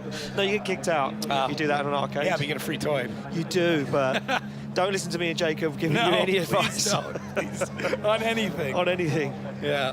Just remember, we're having the same conversations you're having at home. Just the difference is we've got a microphone on our face. We've got a lot of people listening to us. Yeah, I try not to think about it. Well, there we go. Dejected Ite Sada waits there for his car to be recovered, and the crew down there will be waiting to get that car back, checked over, prepared and ready for the second qualifying run as our recovery truck back out on circuit once again. I thought we had a recovery truck that did both. Didn't we have one at one point that was able to grab it and lift it over? Well, there we go. Ite Sada down there, stranded in the gravel with a 0 on the board. But Becky's down there with a man that currently leads qualifying. Becky Evans is down on the ground with Alan Hines. Yes, guys, it's been a long time since I've had a chat with Alan. I think it was last year in Poland, since the last time we saw you drive this car. You've had a stressful week. Only just getting this car back, what was it, 7 days, 1 day before you had to leave, and you've gone out there, put an 85.2 on the board. You're looking comfortable, but I know just under the surface, you may be feeling the stress a little bit. Yeah, as I said to you earlier, you were going to catch up, and I was going to break down in tears over this catch up. Yeah, look, it's been a roller coaster for sure, but I'm delighted to be here. Obviously missing Italy was not ideal, but we're here for the full season. We're here for the full race, of course, and of course, this season is long. You know, we've 7 rounds. We've now in our second round, so we've a bit of catch up. But that's a really good start, considering the circumstances of Timor deciding to change the track conditions right before us. So, all things considering, not a bad start to the weekend. Absolutely. I mean, it's not a bad start. I mean, you're leading right now. Can you give us a little track update? Was there any sort of greasiness out there, or was it feeling pretty smooth? Yeah, interestingly enough, I thought, look, I had to rewarm my tyres twice, and I think straight away off the start line we were on second base. You know, we weren't ever going to really pull off a great run, but we know we're not going to qualify first. We just don't feel super comfortable. We need more time. But considering the circumstances, I actually think it actually helped us out a tiny bit. I'm just more disappointed on the last corner where there was no track can change conditions that I did my worst job there. So we have a bit of work to do. Hopefully for our next run, no one will dirty the track for us, because that would be freaking great. Now, you're one of our drivers that really straddles the world between virtual and in real life. Now, how useful is it for maybe some drivers that are looking at, you know, one day I'd love to drive in Drift Masters? How has the sim driving really helped you get to this level here? Yeah, for sure. Look, I actually heard Jacob earlier saying, I have thousands of hours. Nope, I have 15 laps on the simulator for this event. So I'm trying a new method this season, and we're going to try and see how it works. So far, it has not worked out. So we will hopefully do a bit better next time. No, but seriously, no, it's amazing. It's incredible. You've got kids coming up to us all the time asking how do we get in. It's super simple. You know, you spend the money, you have a nice simulator, you spend hours on it, you get great as a driver, and then once you do get a real car, you're ready to go. And I think that's the cool thing about it. So I approach it a bit differently to some how other drivers do it, and it works for me sometimes. And this weekend so far it wasn't working out, but after that score we're not doing too bad, so I can't complain. Always very humble, Alan. It's great to have you back here, and looking forward to what you've got for us in your second run, guys. Thank you very much, Becky, and thank you, Alan Hines. Calling out you, Jacob. Yeah. You were wrong. I was wrong. He's took a new method. He's not doing 2026. it. He said minimal laps on the sim equal better laps in real life. Oh, That's why I can't drive on a sim, because I'm a better drifter in real life than I am. I said, why are you grinning? Nothing. No, you're right. Yeah. The trophy cabinet says differently. Yeah. We still got to build it, but yeah. There's too many to house. That's the problem. Oh, is that it? I need another house, yeah. I mean, I get it. Like, the world's best dad trophies definitely stack up They after do, a while. yeah. Too bad there's no drifting trophies in there, but yeah. One day we will have a drift battle between me and Jacob. You're all Listen, welcome to come along and commentate on that. I've been dropping hints to these drivers where I'm saying, listen, I think I would appreciate the sport more if I got into a pro car. I mean, You're like, just trying to borrow a pro car. I am, and but everybody in the paddock keeps telling you to get out of I their know, car. they keep telling me to leave. Yeah. Yeah. Yeah, I mean, you need to build your own I mean, pro I car. got in Randaloo's, and he also told me to get told you to get out. Yeah. But listen, maybe we can convince them. You and I can go head to head, and then we'll have a better appreciation as to how difficult these cars really are. That would be good. I think it would make for great content. It would make great video content. Yeah. Well, there we Yeah. go, down there, our track star. Oh, look at how nice he is. Oh, I thought he was doing the tarps to checking his car. I was like, oh. He's not helping clear up the No, track. he's- That's not his job. No, he's worried about that very, very expensive all-carbon fiber car. Yeah. So Ite set her down there, the car out of the gravel. And now trying to get that car recovered back to the paddock. You can see down there on the track our technical advisor, Maciek Polody, just having a chat with Ite. Ite's going to get towed back. No major damage on the car that means he can't get recovered by being towed back in, so that's good. He probably won't want to run the car after being deep into the gravel. Those stones would have been everywhere inside the engine bay, Jacob. Yep. Not the first thing you want to do is fire up the car again. No, he'll be finding those inside the cabin for a very, very long time. Certainly will be. Yeah. Well, there we go. Beautiful scenes here and around the circuit in Madrid, Circuito de Jarama. As the staff there just pulling back those tarps, getting that track ready for the next person to come up to the line. It will be Teemu Sunma from Finland, making his Drift Masters debut as a full-time driver at round one in Valencia. Doing a very, very good job, this man. 6-time rally champ in Finland. Wow.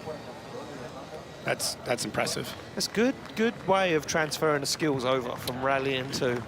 Yeah, I drifting. think there's a skill path that Yeah. goes that way for sure. I mean, we've seen it with a number of drivers, right? oh yeah, 100%, yeah. I mean, look, his first season of drifting was 2025. Yeah. So he's brand new to this level of driving, but look, done watching him well. in practice, he fits in right at home. He looks very, very confident. He's very competent in the car, and it's an unbelievable piece of machinery. Has him that BMW M2 M50 Turbo, 880 horsepower, doing a good job as we see there. Ite getting his car recovered off circuit, second step on the podium last year, probably thinking that maybe it's not going to go his way as we jump on board with Teemu as he warms up the tyres on that car. Little dab of the handbrake. How smooth he is on the pedals. Very, very smooth. That's actually wild. Years and years of driving rally cars. That's crazy how smooth he is coming in on and off the clutch. Heels planted, like very proper positioning. Yeah. Well, there we go. Teemu ready to rock and roll as he adjusts the belts, gives a thumbs up to our start line cameraman. And we get ready to send the next car off the line. Only 7 drivers with a score on the board at the moment. This could be a very different Spain from what we were used to, or what we assumed we would see this afternoon, Jacob, as Teemu Asunma slots that car into gear, the anti-lag firing off the line through the gears for the first qualifying run of round 2 for Teemu Asunma. Fires that car in, good initiation, very, very wide though, drops the wheel over to the gravel, holds onto it, it's super early in to outside zone 4, but stands on the accelerator as Asunma now looks for that outside zone, picks it up beautifully. Asunma on a flyer, very deep there, dials on the angle, big clutch kick, just misses that inner zone and touches the outer one very late.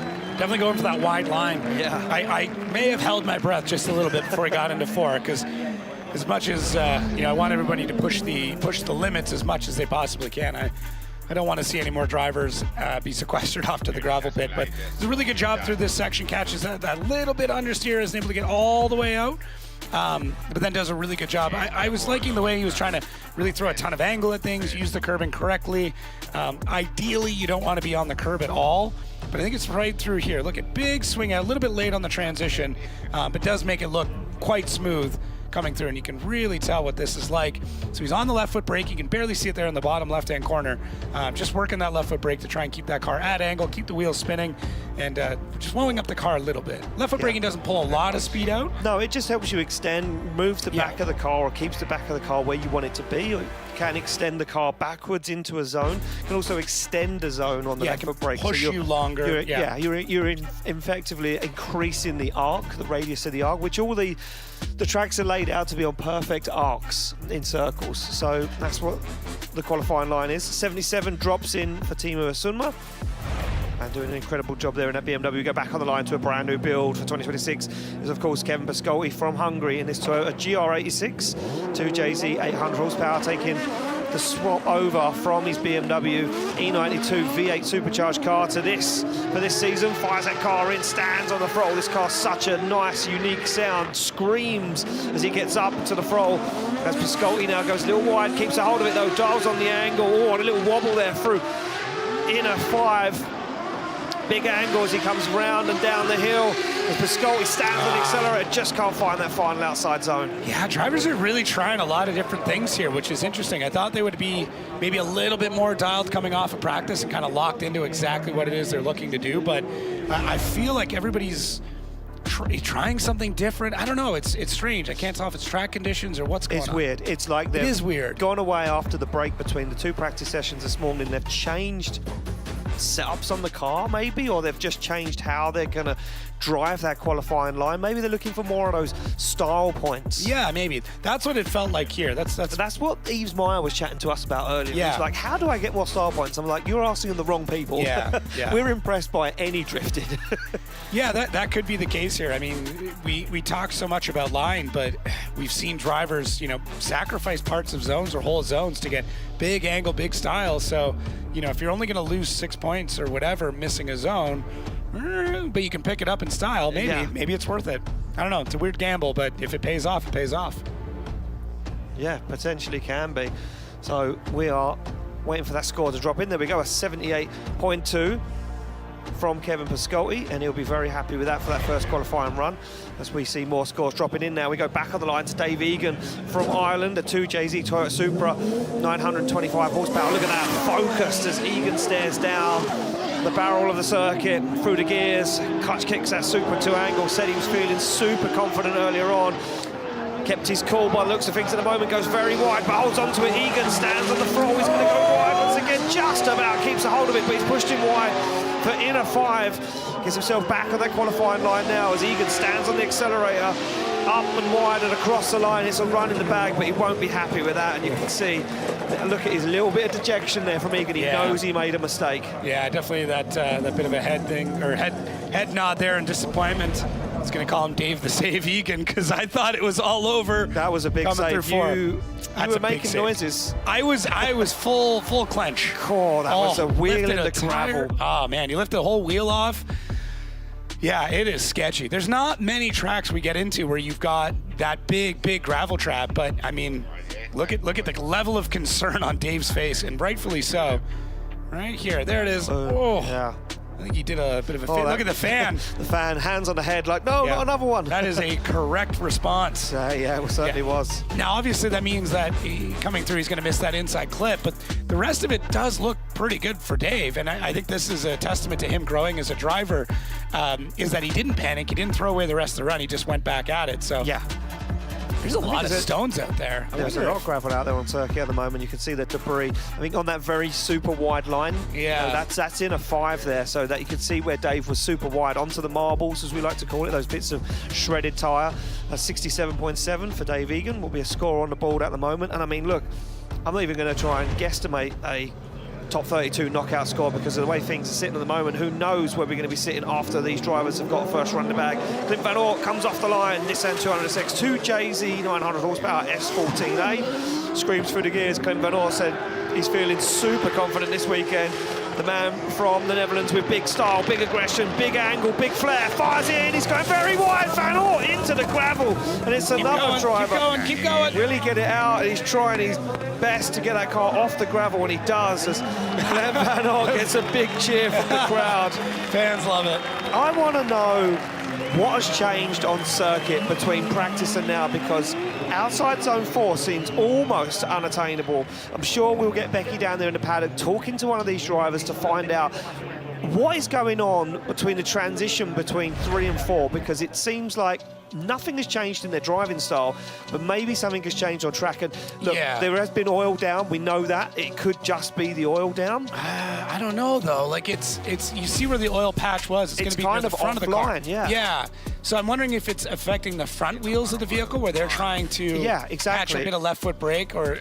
But Van Oort, again, another driver that went wide. I know. Leading into 4. That will be a 0. As we drop that in, we make it official. Clint Van Oort.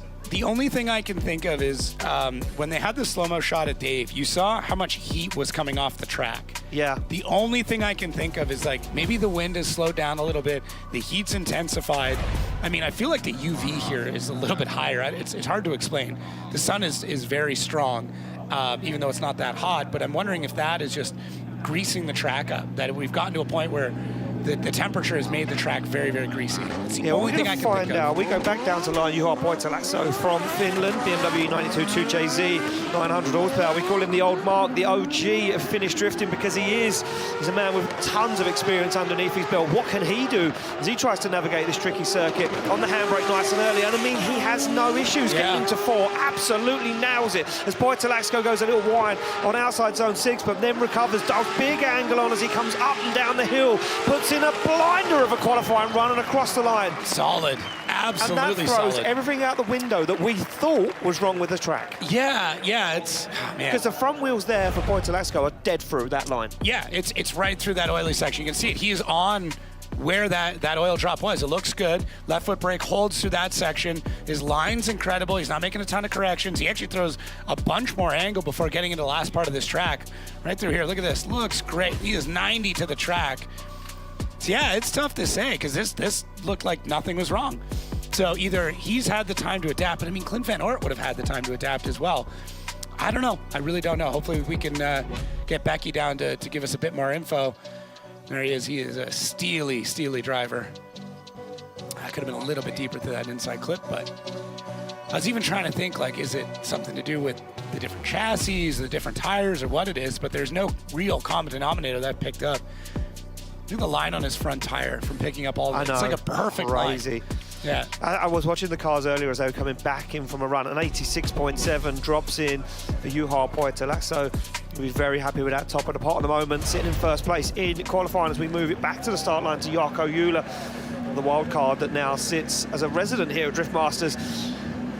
puts his thumbs up to the camera to JZ, Toyota Chaser JZX 100, 900 horsepower. One of the most beautiful, clean cars in the paddock. This team worked tirelessly to keep this car immaculate. Lights off the tyres as he comes off the line. Jarkko Jula through the gears. Nice, steady initiation. Dab of the foot brake to unsettle the back of the car. Back on throttle once again as Jarkko Jula flicks that car across circuit. Nice and wide, stands on the accelerator as Jula now works his way around down to inner 5 and across the circuit. Jarkko Jula heavy on the foot brake, making that car transition where it doesn't want to, won't make it up the hill, just about catches that final outside zone. He loves that brake on transition, huh? Wow, that's clever though, because the way the car's pivoting with that much grip.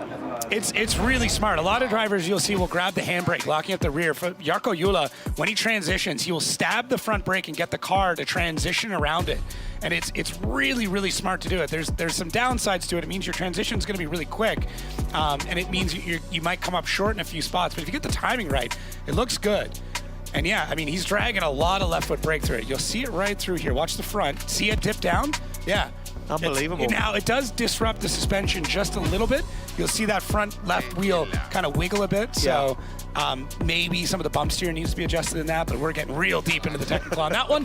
So there's other people in this room that could tell me a lot more about what needs to be changed on that car. But either way, Jarkko Jula made it look good. He certainly did make it look good, and that car always looks good. I'm a big fan of that JZX 100. Especially on wall tracks. So good to see a big body Toyota on circuit. An 81 drops in from Jarkko Jula, the first qualifying score on the board. Move it back to the line from Cyprus. George Christoforou, BMW 1 Series E82 S50 Turbo, 1100 horsepower.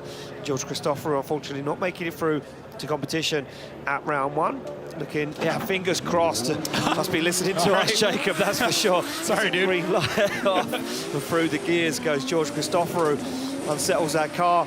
Gets into angle, fires through. Full throttle commitment now from Christoforou as that BMW looks very settled as he just dabs the handbrake. He's going to go very wide once again. Big clutch kick, keeps himself on circuit though. Good job there from Christoforou as he manages now to connect the dots. He's a little shy on some of these outside zones. Big handbrake drag through outside zone 7 and across the line. Yeah, not the run he may be looking for, but he's getting one on the board. And right now, with the amount of zeros we've got, I think just getting a run on the board is kind of the way to go. If my math serves me correct, just getting a run on the board is going to get you in the top 32, at least at this point. Obviously, we still have more runs to go. Everyone's, a lot of drivers still have one more to do. But yeah, I think maybe just take a safety run on this one for sure. And hopefully the track doesn't change anymore. No, of course. And a lot of the drivers, and we know the teams in the paddock, will be watching the broadcast from behind the scenes, relaying the information to the driver saying, look, this is how the lay of the land. It's very slippery, maybe. We don't know that. We haven't confirmed that on outside zone 4. And the track might be a little unpredictable at times. Just get a score on the board. Just try and get yourself into the show as things stand. So that'll be how that plays out. 67.5 for George Christoforou on that first run. Sticks him into 11th position as we go back on the line to Espen Road, the Norwegian driver in the BMW E46 with the M2 body kit on the car. 19 years of age, slams that car into gear. Big problems with the car all weekend, but the team said they worked tirelessly through the night last night to get that car running 110%. The Norwegian fires through, looking rock steady right now as he flicks it into outside zone 4 on the throttle, nice and early. Espen Road absolutely annihilating the qualifying line. A little wobble as he goes nice and wide, flicks it up into the curb, down on the inside to pick up that inner zone. Final zone collected. Very good run from Espen Road. Wow, that was solid. That was really, really well put together from Espen Road. Yeah, I mean, I'm interested to go back in the replay, but like from first glance, there's not a lot of critiques through. Very, very good through that first inside clip. Out to 2, everything is looking good. And then, pushing out nice and wide. Or sorry, now we're into 4. Man, this is just a really, really good run. Could have been a touch deeper in a few spots, but like it's just getting kind of nitpicky. But look how stable he is all the way through here. Not a ton of wheel input. Bit, obviously a pretty good left foot brake, but that's that's more or less commonplace now. I don't even consider left foot braking a correction at this point. No. It's a necessary thing to get around a lap. It certainly is. Yeah, very nice line. I mean, using those curbs, as we say, sacrificing a point here and a point there to use the curbs to gain an advantage by opening the corner out, and that's what these guys will try and do. As the score drops in, an 89.2 drops Espen Road into first place. He'll be very happy with that. One of the drivers, first drivers to be close to a 90 at the moment. We go back on the line to Connor Falvey from Ireland in that Drift Games Nissan Silvia S15 2JZ, 1,050 horsepower. And Falvey struggling around one, said he got in his own head a little bit about the pressure expected for him to perform, but now feeling comfortable. Wow, look at the flick from Connor Falvey. Pulls it off massively, stands on the accelerator as Falvey lights up the track, nice and wide, flicks it to the last two outside zones. Very good there, drops down on the inside to pick up the inner. A little wobble for the last outside zone, but job done. Yeah, he's not happy with it, but he's a bit of a perfectionist, let's be honest here. Yeah, the big thing we talked to him about is he felt like he got caught up in the grip game, where he's just it felt like, what he was saying is that he felt like he always had to add more grip to the car. And we were kind of saying to him, like, hey man, just go have fun, just go drive, like take some out. Like, why are you so worried about it? Easy for us to say. I know. We're not we can doing tell when a driver has put so much pressure on their own shoulders to perform, what that does to them, and you could see that nervousness in the car from Connor Falvey, and you know, you could see the pressure was on his shoulders. And this weekend he came with a new attitude and said, look, if I'm not having fun, there's no reason to be here, because 19% of this is, performing as one of the best drivers on this stage, but also having fun doing it. And also, don't forget, he's going through final exams right now. He's got a lot on his plate. Well, an 88 drops in for Connor Falvey. Very happy with that. Sticks him into second place in qualifying at the moment. Obviously, we're starting to move through the qualifying order and get higher up in the rankings of drivers as we go back on the line to Nasser Al-Habali from El Salvador, now residing in Dubai.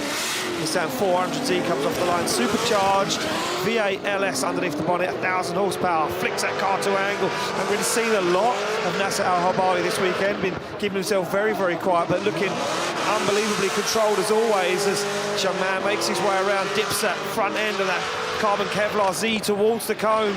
Good transition back from Nasser Al-Habali, a little bit of steering input, but making it look effortless as he crosses the line. Yeah, really getting into it now. There it is. It's not worth official points, but it's points to us and the fans. There you go, get a good shot of just how packed out this is. Yeah, for Nasser, he's not only he's kind of out in the paddock, he's chatting. You'll see people walk by and be like, hey, what's going on? He's kind of been to himself this weekend. Self-quiet, And it's looking good though. Maybe that's what it was, a little too much socializing in the past, and now he's just locked in and wants to put down. It happens to all of us. But yeah, he looks really good. You can tell there how much that left foot brake holds the car back. You can feel how much quicker it is the moment he lets go. But the timing on it looks solid. Yeah, he's just super locked in. The car is beautiful too. I wasn't sure about the color combo at first, but the more I look at it, I'm like, man, I really like that. I really like it. Yeah, such a good looking car, and really good to see a fresh chassis out on circuit as well. That 400Z doing work.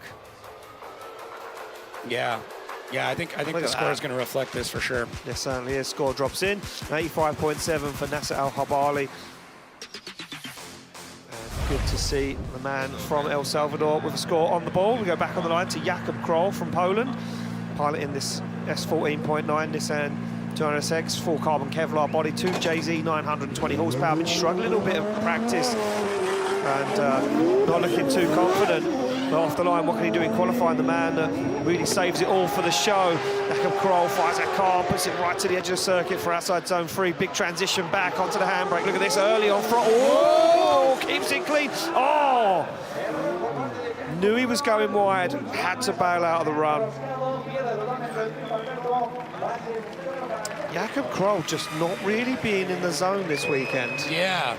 Yeah, even in practice, I mean, there was definitely some great runs he put down, but not as consistent as we're used to seeing. Usually he'll go out, put down one, maybe two, like safe practice runs, and then just gets better and better and better. And we saw a lot of wavering earlier on.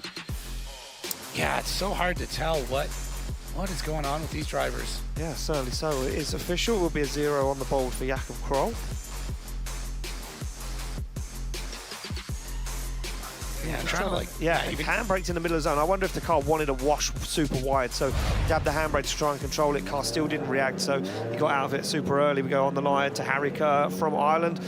E46 BMW with the F22 body kit, 2JZ, 850 horsepower. Took the car into the hay bales across the gravel early on in practice. Now looks like it's back up and running perfectly as Harry Kerr flicks that car to angle, stands on the throttle.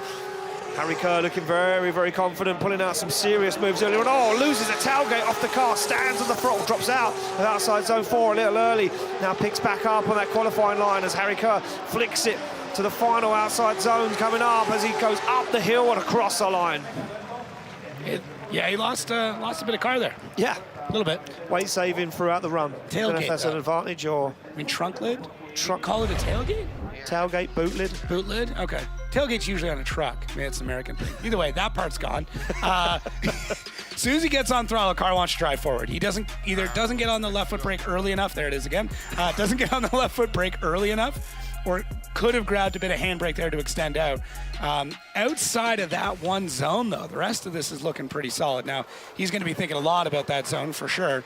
But either way, it's at this point in time, it's getting that lap on. And like a lot of Irish drivers, a lot of weight on their shoulders to hold the heritage of that country when it comes to drifting. And Harry is one of the best to come out of Ireland. Certainly so. Yeah, I would argue the Irish Drifting Championship is one of the hardest ones in the world. Yeah, it certainly is, because a lot of those drivers have such a talent, the ability there that, Yeah. Look at that freewheeling. I was just watching as that wheel hit back on the tarmac again. The 76.5 drops in for Harry Kerr. Yeah, look, Harry Kerr debuted at Drift Masters last season at round 3 in Mondello Park and programmed together for a full season.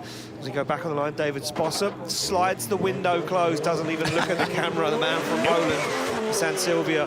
There's 15.2 JZ, 920 horsepower, comes off the line. Sposser, big flick, different approach, stands on the accelerator. Oh, big wobble as he comes through that inner 2, fires the car to angle for outside zone 4 on the handbrake, slows it down, back on throttle nice and early. As Sposser puts the rear wheel towards the white line, now starts to clean up that perfect qualifying line. Transitions back across the circuit, in to that second to last outside zone, stalls the car up a little bit on the throttle and across the line. Yeah, that's a strange one. It's tough because that wobble is not necessarily part of line. No. It would affect things like style and I mean, fluidity is basically gone at that point in time. But yeah, that's just spooky for any driver to start off with. And we see some more signs of it a little bit later on through the rest of this. I mean, where he's hitting the zones, he's absolutely crushing them. Even coming through this inside clip, look at that, right on the edge of that, all the way out to the edge of the track there. He'll go all the way out to the edge of the track here. Look at that. So it's weird because where things are good, they're phenomenal. But where things are not good, it's going to be a little bit scary for him. So we'll see how the judges come up with this. I think, line score is not going to be too bad, but I think he's going to lose quite a few on the style side of things. Yep, so we'll see that drop in a minute. We'll be able to see if you're right, Jacob. I don't know. The numbers don't lie. No, they don't. And I just guess. Well, there we go. Score drops in a 78.5 and style 12.5. Yeah, you were right. Yeah, I'd say the fluidity was the big one on that. Yeah. Back on the line to Oliver Randleau, the man that stood on the top step on the podium at this event last year. Can he replicate that here in 2026? He'll be definitely hoping to. He's looking cool, calm and collected yesterday when we had a chat with him, Jacob, but what's he feeling right now? He's in the car and the pressure cooker's turned up as Randleau flicks that car to outside zone 4 on the throttle nice and early. Randleau drops out of the outside zone a touch early. Puts the back end towards that qualifying line, fires on big angle as Randleau stands on the accelerator, looks for that final outside zone and across the line. Yeah, he's looking comfy right away, and there's going to be a level of confidence immediately. Yeah. Like, you know how well you did here last year, so you're just going to come in and drive so much harder than anybody else is because you're like, wow, I've already proven it, now I got to do it again. But yeah, this is a really, really good run all the way out. Great commitment all the way through here, all the way through 4. Comes out of it just a touch early, but it does set him up really well for 5 and out to 6. Look at that. You can tell. I mean, when you see that puff of flour coming up, you know that they've absolutely aced that line. Should make all the zones like that with little fireworks or something. On everyone? Yeah. You're not asking for much, are you? No, it's Second fine. year. I know. It's our 1 year anniversary. It's a by the 1 year way. anniversary I know, today, yeah. Yeah, the flowers are late. I don't know what happened, but they're on the way. Yeah, they're on the way. Yeah, Oliver Rendley though, he's looking really good. He certainly is. He's looking good, looking confident. That's what I liked yesterday about Oliver when we had a good chat with him. He was part of our intro video, and we had a lot of fun with him and his crew down there. He was feeling confident. An 80.7. Judges not liking it as much though.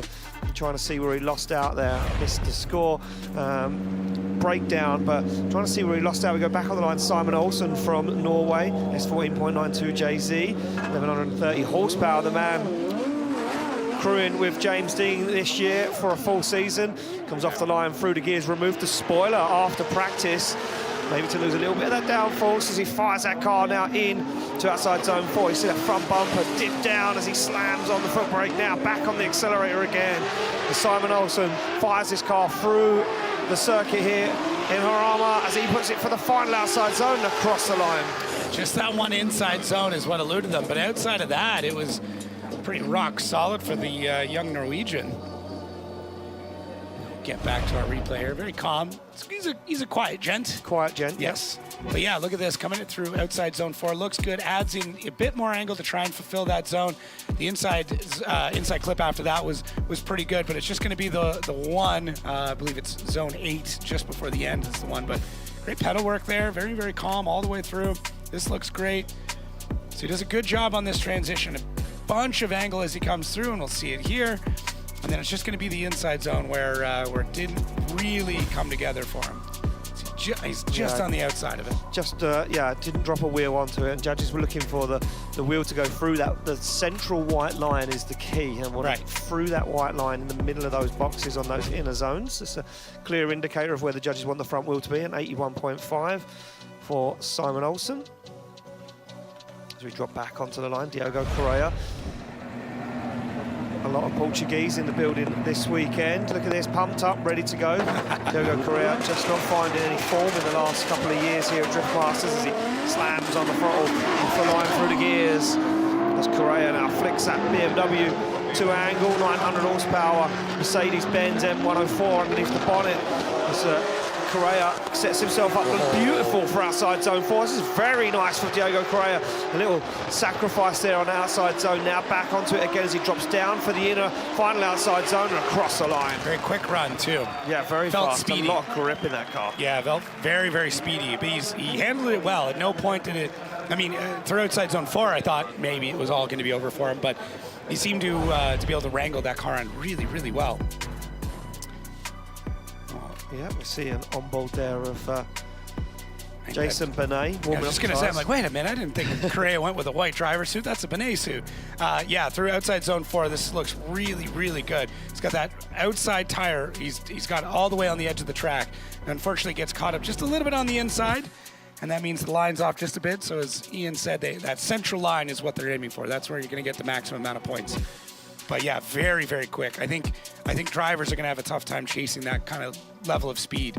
It's interesting to go that quick in qualifying too. Normally it's a bit slower, a bit more wheel speed, kind of float the car a little bit more. But Correia's just like, nah, let's go full battle mode. Kill mode. Yeah. He's always spoke about. A lot of guys tuck in the rear wheel. Yeah, a lot of guys won't change their setup. And here we go, 86.7 from Diogo Correia.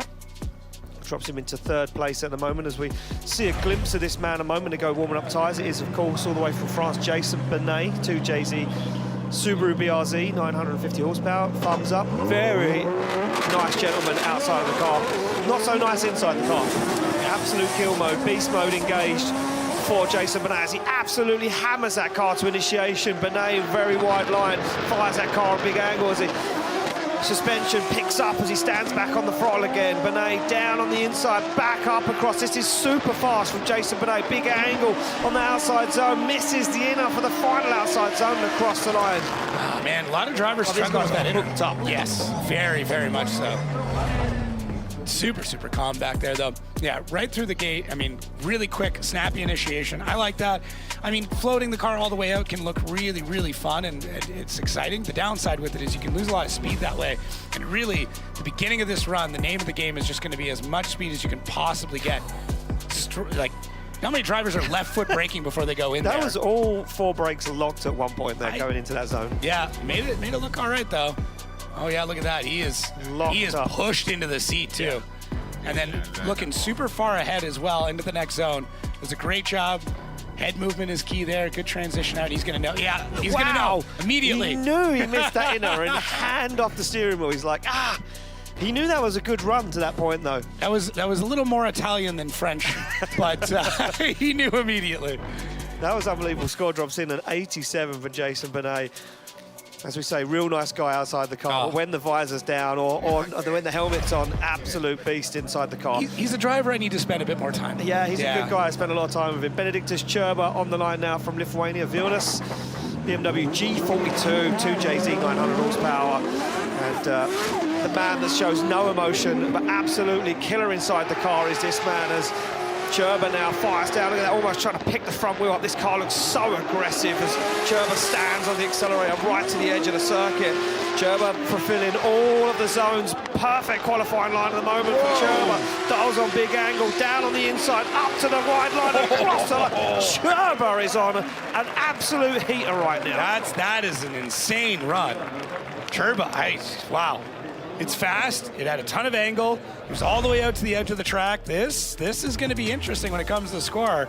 I try not to call it too early on these, but I think this one's going to be up there, if not all the way up there. But yeah, Čurba looks great. He's figured this line out. Like if you miss part of 4, if you come out early, 5 and 6 are done. Yeah, they certainly are, because it puts you on that wrong line and it kind of leads you away, or if you stay in it too long, you go wide for the inner. If you come out of it too early, you go too deep on the inner. It's such a technical track to get right, and every single movement is so hard. Look at that, the car absolutely gripped to the nose. So angry looking too. The front of that car is stunning. Yeah, like the nose. Yeah. You know, that front upper grille looks like it looks like it's trying to bite livery, you. I know. The white lines on the bonnet hood. Yeah, chef's kiss. and honestly, underneath the bonnet of this car is like brand new. Yeah, it's immaculate. So clean. We'll wait for the score to drop in. An 89.5. Judges not liking it as much as me and you, that's for sure. But still that's fair enough. We're still not first judges for now. Yeah, still first for now. Drops him into where he wanted to be. Back on the line, Marko Zacharil. Engine change overnight. Dropped a valve in the cylinder head of this Volkswagen 4-cylinder 2-litre engine. As he comes off the line, BMW F22 M2, 700 horsepower. Zacharil standing on the accelerator, saying this track demands so much power, such hard work on this Volkswagen engine, but looks effortless at the moment. Zacharil now down on the inside, back up to the outside zone. Last zone's coming up as he gets out of it nice and early. Very nice lead line there from Zacharil as he comes across the line. Yeah, this engine's right on the ragged edge of what's capable here. I feel like, oh, hang on. Hopefully that's just residual smoke from inside. When he went for that initiation, you could almost feel that engine just not quite having enough torque. Like it's right on the very edge of what the engine's capable of, which is crazy because it's a 2-liter. Like this is a little 4-banger. That's all that's under the hood there. And he's making the absolute most of it. Great livery too. Character liveries, I mean, up there for me. Outside of that though, other than being just slightly underpowered, this is a really, really good run. Could have been a bit deeper through that. But yeah, you get a really good look at this livery here. I always like characters on liveries. I don't know why. Yeah, it's like if you're gonna do it, just go all out, right? Just go big, do the whole thing. Yep. There you go. Score drops in an 83.5 for Marko Zacharil. Very nice first qualifying run there for Zacharil. Be relieved with that one. A man that we spoke about earlier on, Lauri Heinonen, now sits on the line from Finland. 180 SX, that Dodge NASCAR V8 945 horsepower, praying that he can hold on to it. A damaged piston in the car is what's being reported back to me and Jacob in the tower. He gets the green light to go. What can the 2023 Drift Masters champion do? 2024 Drift Masters champion do as he hammers onto the throttle. Doing a good job so far as Lauri Heinonen onto the handbrake, off onto the clutch, big power as he fires through outside zone 4. Got the lead line dialed in at the moment as Lauri Heinonen, as he works that angle in, used it to slow the car down on outside zone 7. Picks up inner 8 and 9 and across the line. Nobody said he had to baby it. That was not babying it. Not even a little bit. I'm happy it made it through. Obviously, there's a big concern because we don't want any more delays with the show. But yeah, he got through this. He did a really, really good job. I would say it's maybe not the most Lauri run that we've ever seen, but it's still going to do quite well. So all the way out there, maybe not a ton of angle through every section, but yeah, I think the question now is like, do you see where you rank and then just go, okay, let's tuck into this new engine immediately, or do you still go, we'll try one more on this engine? To be honest with you, I don't really know. I mean, at any other round, if you were roughly around an 89-90, I'd say, yeah, you're fine, stay in the show. But there's so much uncertainty at the moment of, is the track going to evolve now? We are breaching at 6 p.m. here, local time, in Madrid. Is the track going to change? Are people going to start ramping up the scores? Depending on what drops in for Hindman, will he play it safe and leave it there? Score drops in at 87.4. Sorry, 0.5. Sorry, my bad. I did the same thing. And there we go back on the line. Jack Shanahan now from Ireland, GT86 to JZ, 1,000 horsepower.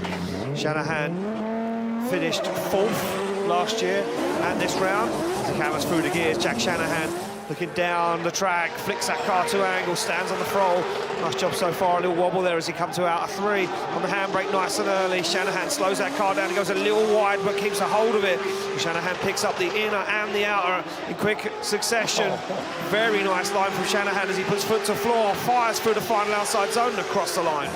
Is this your top qualifier? I mean, yeah. I don't know with the scores dropping in. I've assumed in my own brain without saying it of what I feel this could be, but I don't know. The judges, they're picking up on things that maybe we aren't seeing, Jacob, and deducting points where we aren't seeing them. Yeah, I think outer 4, he exceeded that a lot. It's always, whoa! So you see how quick fast on the downshift. That was like 3 handbrake pulls, a downshift, and back to a handbrake pull. Sorry, he's a ninja. I think this is going to be the spot that's going to catch him. 2 wheels over that white line at that point. But perfect on the inside clip after. Look at that. Yeah. That's right. Like, literally, no one else is hitting that, and there's still fresh chalk popping up. I don't know if it's chalk or flour at this event, but either way, whatever powder we're not using. baking cakes. Okay. I think it's chalk. So it is chalk. All right. Flour works great. But yeah, I think, yeah, I mean, other than that, the rest of this run is phenomenal. I kind of want to see that in-car again. It's the ninja hands. You might have to go back, rewatch the broadcast, rewind it, screenshot so you can just... Did we talk about this last time, that he's one of maybe the only drivers still using a pull-up handbrake? I think he may be the only one. I think so.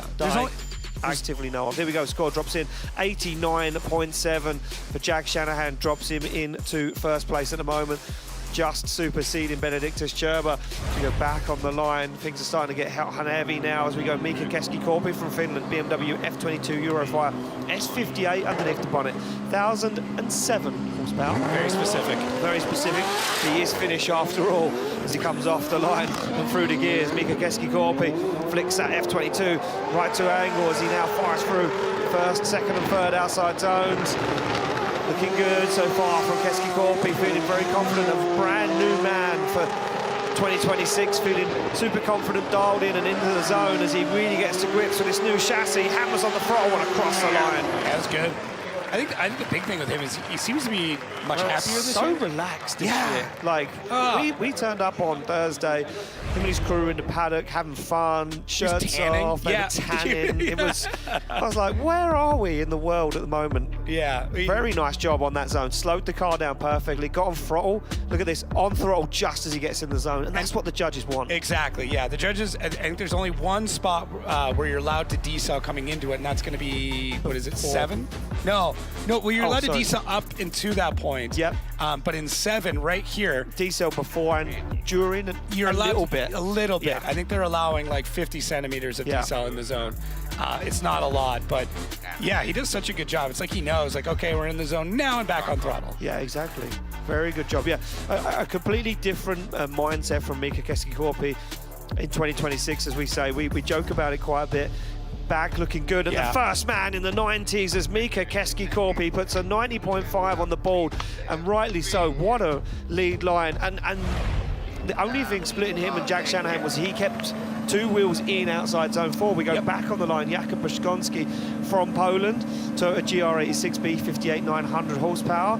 Looking cool, calm. Look at that visor down, dialed into the zone. This man, so many accolades under his belt, from Dakar, rally driving, riding bicycles in Dakar, not push bicycles, motorbikes. Right, yes. Yeah, just clarifying.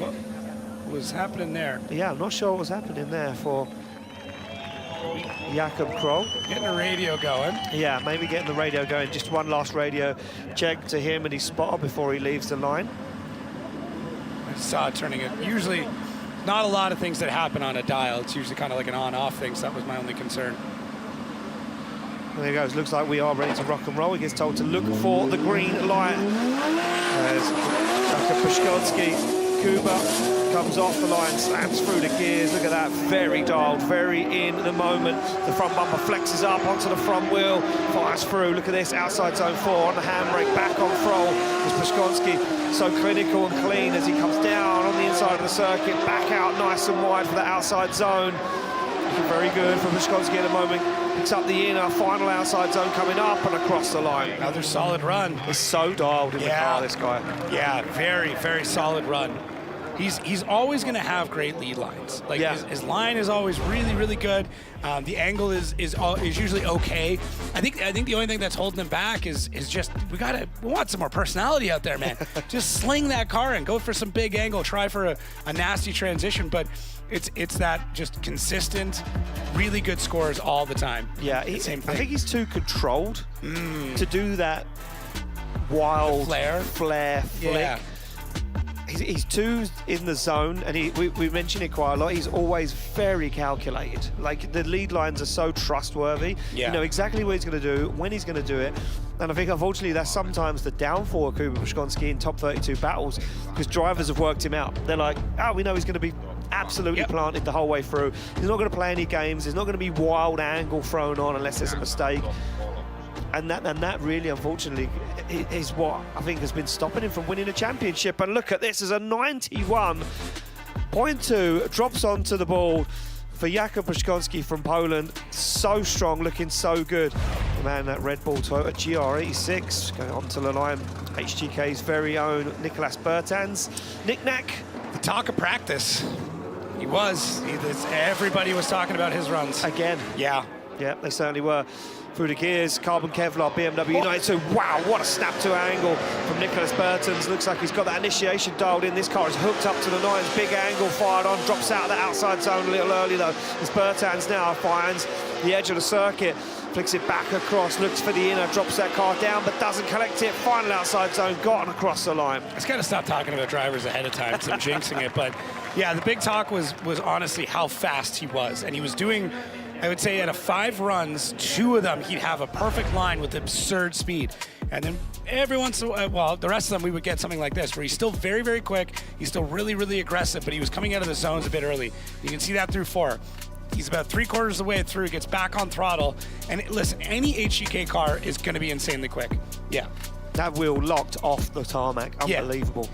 Yeah. These cars are so fast and they make so much power, and I mean the power band on them is gigantic. They're just always making torque, and that's one of the best things about them. The downside with it is, like, if you don't time that launch perfectly, you're going to come out of the zone a bit early or a bit late. And I think that's more or less just what happened here. He got on throttle just a touch too early through outside zone 4, and it kind of threw him off for the rest of the zones. I don't know if you've seen the intake on this thing, but it looks crazy. Looks like military. Yeah, it looks like a tank. Yeah, it's crazy. All nuts and bolts holding it together. Big CNC'd aluminium part. Yeah, like 100 bolts. Yeah, I just love it. Yeah, Scott drops in. It'll be an 85.5 for Nicolas Bertans, the man from Riga. We're visiting his home track in just a few rounds' time. Go on to the line for Kevin Passer from Estonia. BMW M2 G87, M50 turbo, 1,000 horsepower. As he rips off the line through the gears. 3rd step on the podium here last year in Spain. What can he do this year? Can he go 2 steps higher and take that top spot as he flicks that car across the circuit on the handbrake nice and early, adjusts the angle of the car. You can see the front wheels move ever so slightly as Passer now flicks that car in to outside zone 7. Down he goes for Inarray, back up the circuit for 9 and across the line. There we go. Yeah, we're into the pointy end of the grid right now, and it's really starting to show with how good these lead lines are becoming. And I think a lot of it is going to be for they're flirting with disaster, because every driver at this point is right on the edge of the track. We've seen the drivers that get it just a little bit wrong, and then we're fishing them out of the stones. But yeah, Kevin Passer all the way through looking very calculated. We're not seeing a lot of corrections. You know, that front wheel's not moving back and forth. He finds that angle, he locks it in. Look at all the way through here. Just little bits, little wiggles, just to make sure he gets that inside clip and then back out. And that's all it is. Those small corrections are just trying to get the front end of that car down to pick up that inner. He was a little shy on it, and he was a little late to outside zone 9, so maybe not the perfect lead line. Yeah. We're splitting hairs here. No, but we need to at this point. Like, we're into the 90s. If we want to keep being in the 90s, it's going to be those hair-splitting moments that are going to keep us there. Only one headlight. I just noticed that. One headlight? Yeah, well, he's got just the cover there. Oh, there we go. An 89.7 drops Kevin Purser into third place at the moment. Drops Jack Shanahan down into fourth. So an 89.7 for Kevin Purser. We go back on the line to Juha Rittinen from Finland. Toyota GR86 2JZ. Slams that car into gear. Laser focused as he stares down the circuit. Long running. They hammer through the gears into fourth gear. Flicks that car to angle. Onto the throttle goes Juha Rittinen as he now lights off the tyres down into outside zone 4. The back of the car pops up on the handbrake, pops up once again as he stands on the accelerator. Juha Rittinen getting it worked out. Perfect line right to the edge of the circuit as Juha Rittinen. Can he work his way down the inside? He certainly can. Rittinen up and then into 9 and across the line. Wow, that was beautiful from Juha Rittinen. Super, super clean. Even on initiation, he just like floated the car out. There was no big snap, there was no big handbrake. It's like he knew exactly when the wheels were going to break free and just let the car go to that point. And then through the rest of this run, he's just very dialed. You know, gets out to 4, gets the car settled in, locks it in all the way through. Comes in through this inner, through 5, and then, but like, same thing. Left foot brake, once again, it's going to happen. You basically need to make that arc happen. But he's nailing the inside of that zone. It's almost so clean, it's borderline not impressive because he doesn't look like he's struggling, right? Like, oftentimes we see a run, you see a guy kind of battling it, making sure the car gets all the way out, and we're watching, I'm like, oh man, that's such a crazy run, but it's just very, very clean. Very, very clean indeed. 89.2 judges also liking it. Style was lacking a little bit there. A few style points missing. We go back on the line. Style. Talking about style, well, man, that's definitely got it. Look at this, driving away inside the car. Dwayne McKeever, the Northern Smoke Machine, the Mercedes Nissan 180SX RB26, 1,000 horsepower, flicks that car to an angle. And the Northern Smoke Machine absolutely dialed in and hooked up to 100. Oh, nasty transitions from Dwayne McKeever as he's bringing the style in bag loads right now, but can he bring it on that perfect lead line? Looks like he's got it in the bag at the moment as McKeever hammers onto the front. Oh, misses the inner, collects the final outside zone across the line. He's an outer zone driver. He's not an inner He's not an inner zone driver. No, he's all about the outers. No love for those inner zones. Nah. He's like, let's go to the edge of the track, not the inside of the track. Yeah, it comes out. He's getting more and more comfortable with this car. Obviously, this is a little bit different than what he was going for originally, but yeah, I mean, same thing, just looking good. Inside clip seems to be the one part that he's more or less struggling with, and it sounds weird to say, but if he threw a bit more angle before that point, he would have been able to make it in there. But then I wonder there, you see the front of the car as he come off of outer zone 7, the front of the car was skipping. Watch this, right look, there, the front of the car's bouncing like a lowrider across the circuit, and I wonder if that affected the steering and Dwayne couldn't make his way down to collect that inner. Because it wasn't grabbing to pull it wasn't, forward. it was popping the car up and down. That's just how much grip they've got dialed in, and as we say, 20 past 6 now here in Spain, and the sun's still shining, still very warm out there on circuit. That side skirt dragging. There you go. Look at that, right on the white line. It's crazy, like this camera's picking that up. Wild. 83.2 for Dwayne McKeever. Gets himself into 18th position at the moment. I do believe we may have 32 scored drivers. We certainly do right now. We go back on the line, Paweł Korpolinski, man from Poland, from Warsaw. We'll be going to that capital city for the final round. It's that 206 S14, brand new build, 2026. 900 horsepower, 2JZ singing as he stands on the accelerator. Looking good. Very wild there for Paweł Korpolinski, the surgeon we like to call him, because he's always clinical in that lead position. Very nice lead line, but this is gripped up and fast from Paweł Korpolinski as he hammers on the throttle for the final outside zone and across the line. It's gripped up and fast, but still clean. Still clean, yeah. Still very, very clean. Was so good. Yeah, I think that's a really, really good point. It felt very fluid. The way he was able to get the car to come around through these cambered sections of the track as well. Maybe it's just the camera angle, I'm not sure, but it felt like a calming roller coaster. You know, you get on like one of the little ones where it's just kind of on a bends and roller stuff like coaster that. that's calming. No? Not even the kids ones. Okay. You're just freaking out the whole time? Screaming. All right, I need a video of that. But yeah, he's just very fluid all the way through. You can see even with the steering wheel work, there's not, I mean, he is moving it back and forth, but there's not a lot of big corrections. It's just kind of feed it in, let the car come out. Feed it in, let the car come out. Okay, even at the end, just a quick little toss the wheel, come back around. Yeah. I think he only blinked as he crossed the line as well. Yeah, we should start counting that with the in Blink cars. counters. I really think they might blink once at initiation, and that's kind of it till the end of the run. Yeah, beautiful shots there from Red Bull TV. Our Mount Addy down there with that slow-mo camera. An 88.7 is the score for Pavel Korpelinski's first qualifying run. I wonder if Addy's taking requests again. Last event, he's like, where would you like me to go? Where would you like me to go? Here we go, top 3 of the championship coming up at the moment.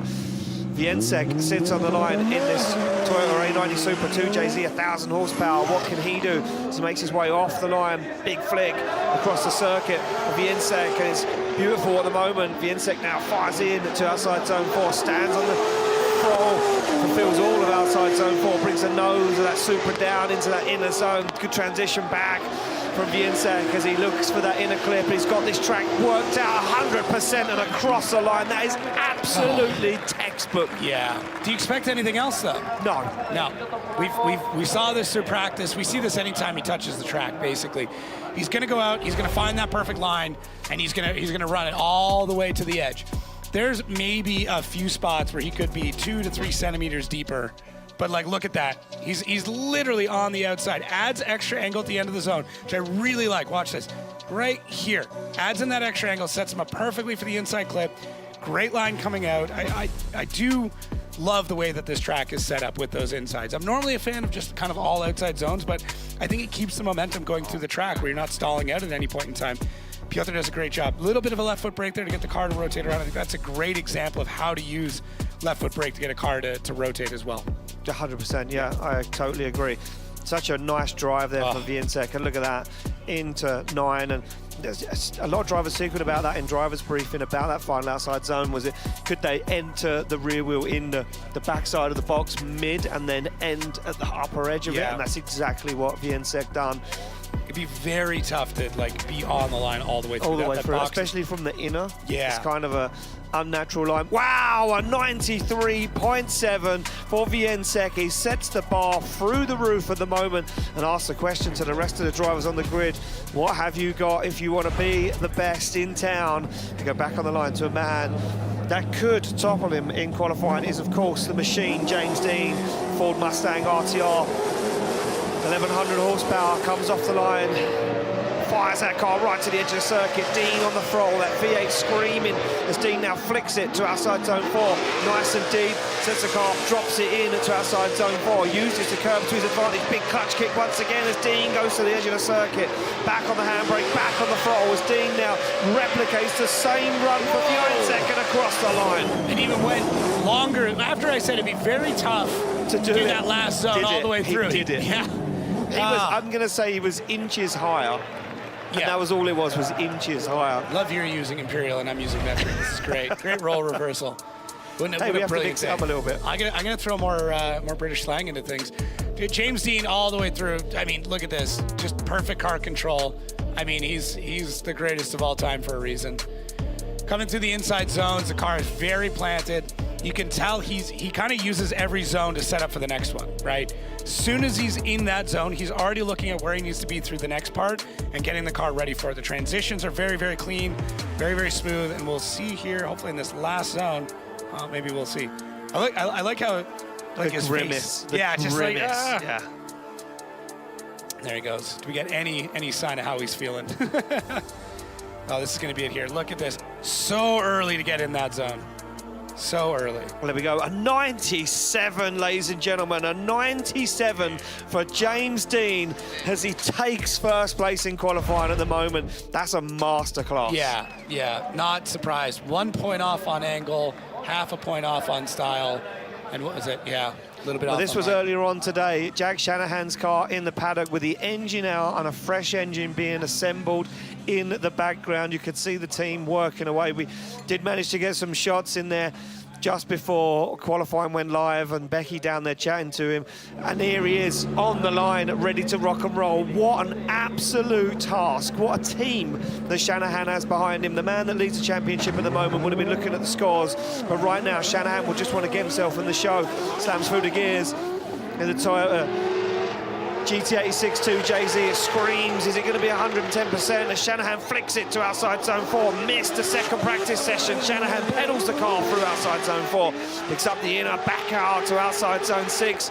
Shanahan on a flyer right now. What could he do? The commitment, the style is flawless from Shanahan, back up to 9 and across the line. It doesn't make sense. It makes absolutely no sense. This engine's got, what, an hour? Not even. It's got 30 minutes on it, maybe. If that. Yeah. We watched them pour oil in while we were partway through qualifying already. The confidence to just go out and do this is the part that makes no sense to me. Like, almost any other human being on the planet would have some hesitation to be like, okay, let's just make sure it's okay. Maybe we just take this run and we kind of scrap it, just to maybe use it to drive around the course, make sure everything's fine.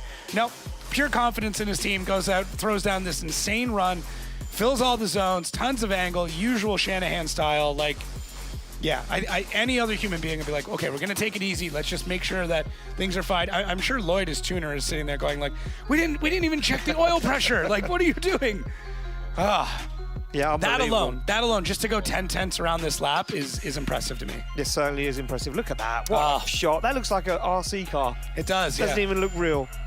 It also shows you the difference between front wheel and rear wheel speed really well. Well, there's none in the front none right there now. Yeah, that's probably why. Oh, beautiful. I'm happy there's no camera movement now. Just let him come across. Just let him come across the frame. Yeah, Very good. box screen. Well, the score is going to drop in for Conor Shanahan. Where will he be? Will they call it one run and done? Will they get that car back in the paddock? Jaw drops in an 86.2. And I'm pretty sure that Shanahan won't let that one settle. He'll want to go back and get another bite at the apple of that one as we get ready to almost kick off the second runs of qualifying.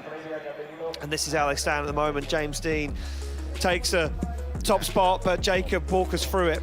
Yeah, I mean, Piotr right behind him, Kuba Praskanski behind that, Mika Keski-Korpi, Kevin Passeur, and you can see everybody else starting to file in. Those mid to high 80s are really, really tough. I mean, some pretty close runs there. Larry Heinen with an 87, and as we start to move down, it's going to be 80s are where our cutoff is going to end up being. So there's a lot to talk about here. It's a pretty tight run. Before we get into this, I want to talk to David Kalas. David, we see a lot of low scores leading up to this, only a few high in the 90s. Where are drivers getting it wrong before they head out for the second run of qualifying? This track is very long. It is very easy to make a big mistake, and the mistakes are just adding up. So there is no crucial part where you are missing the points.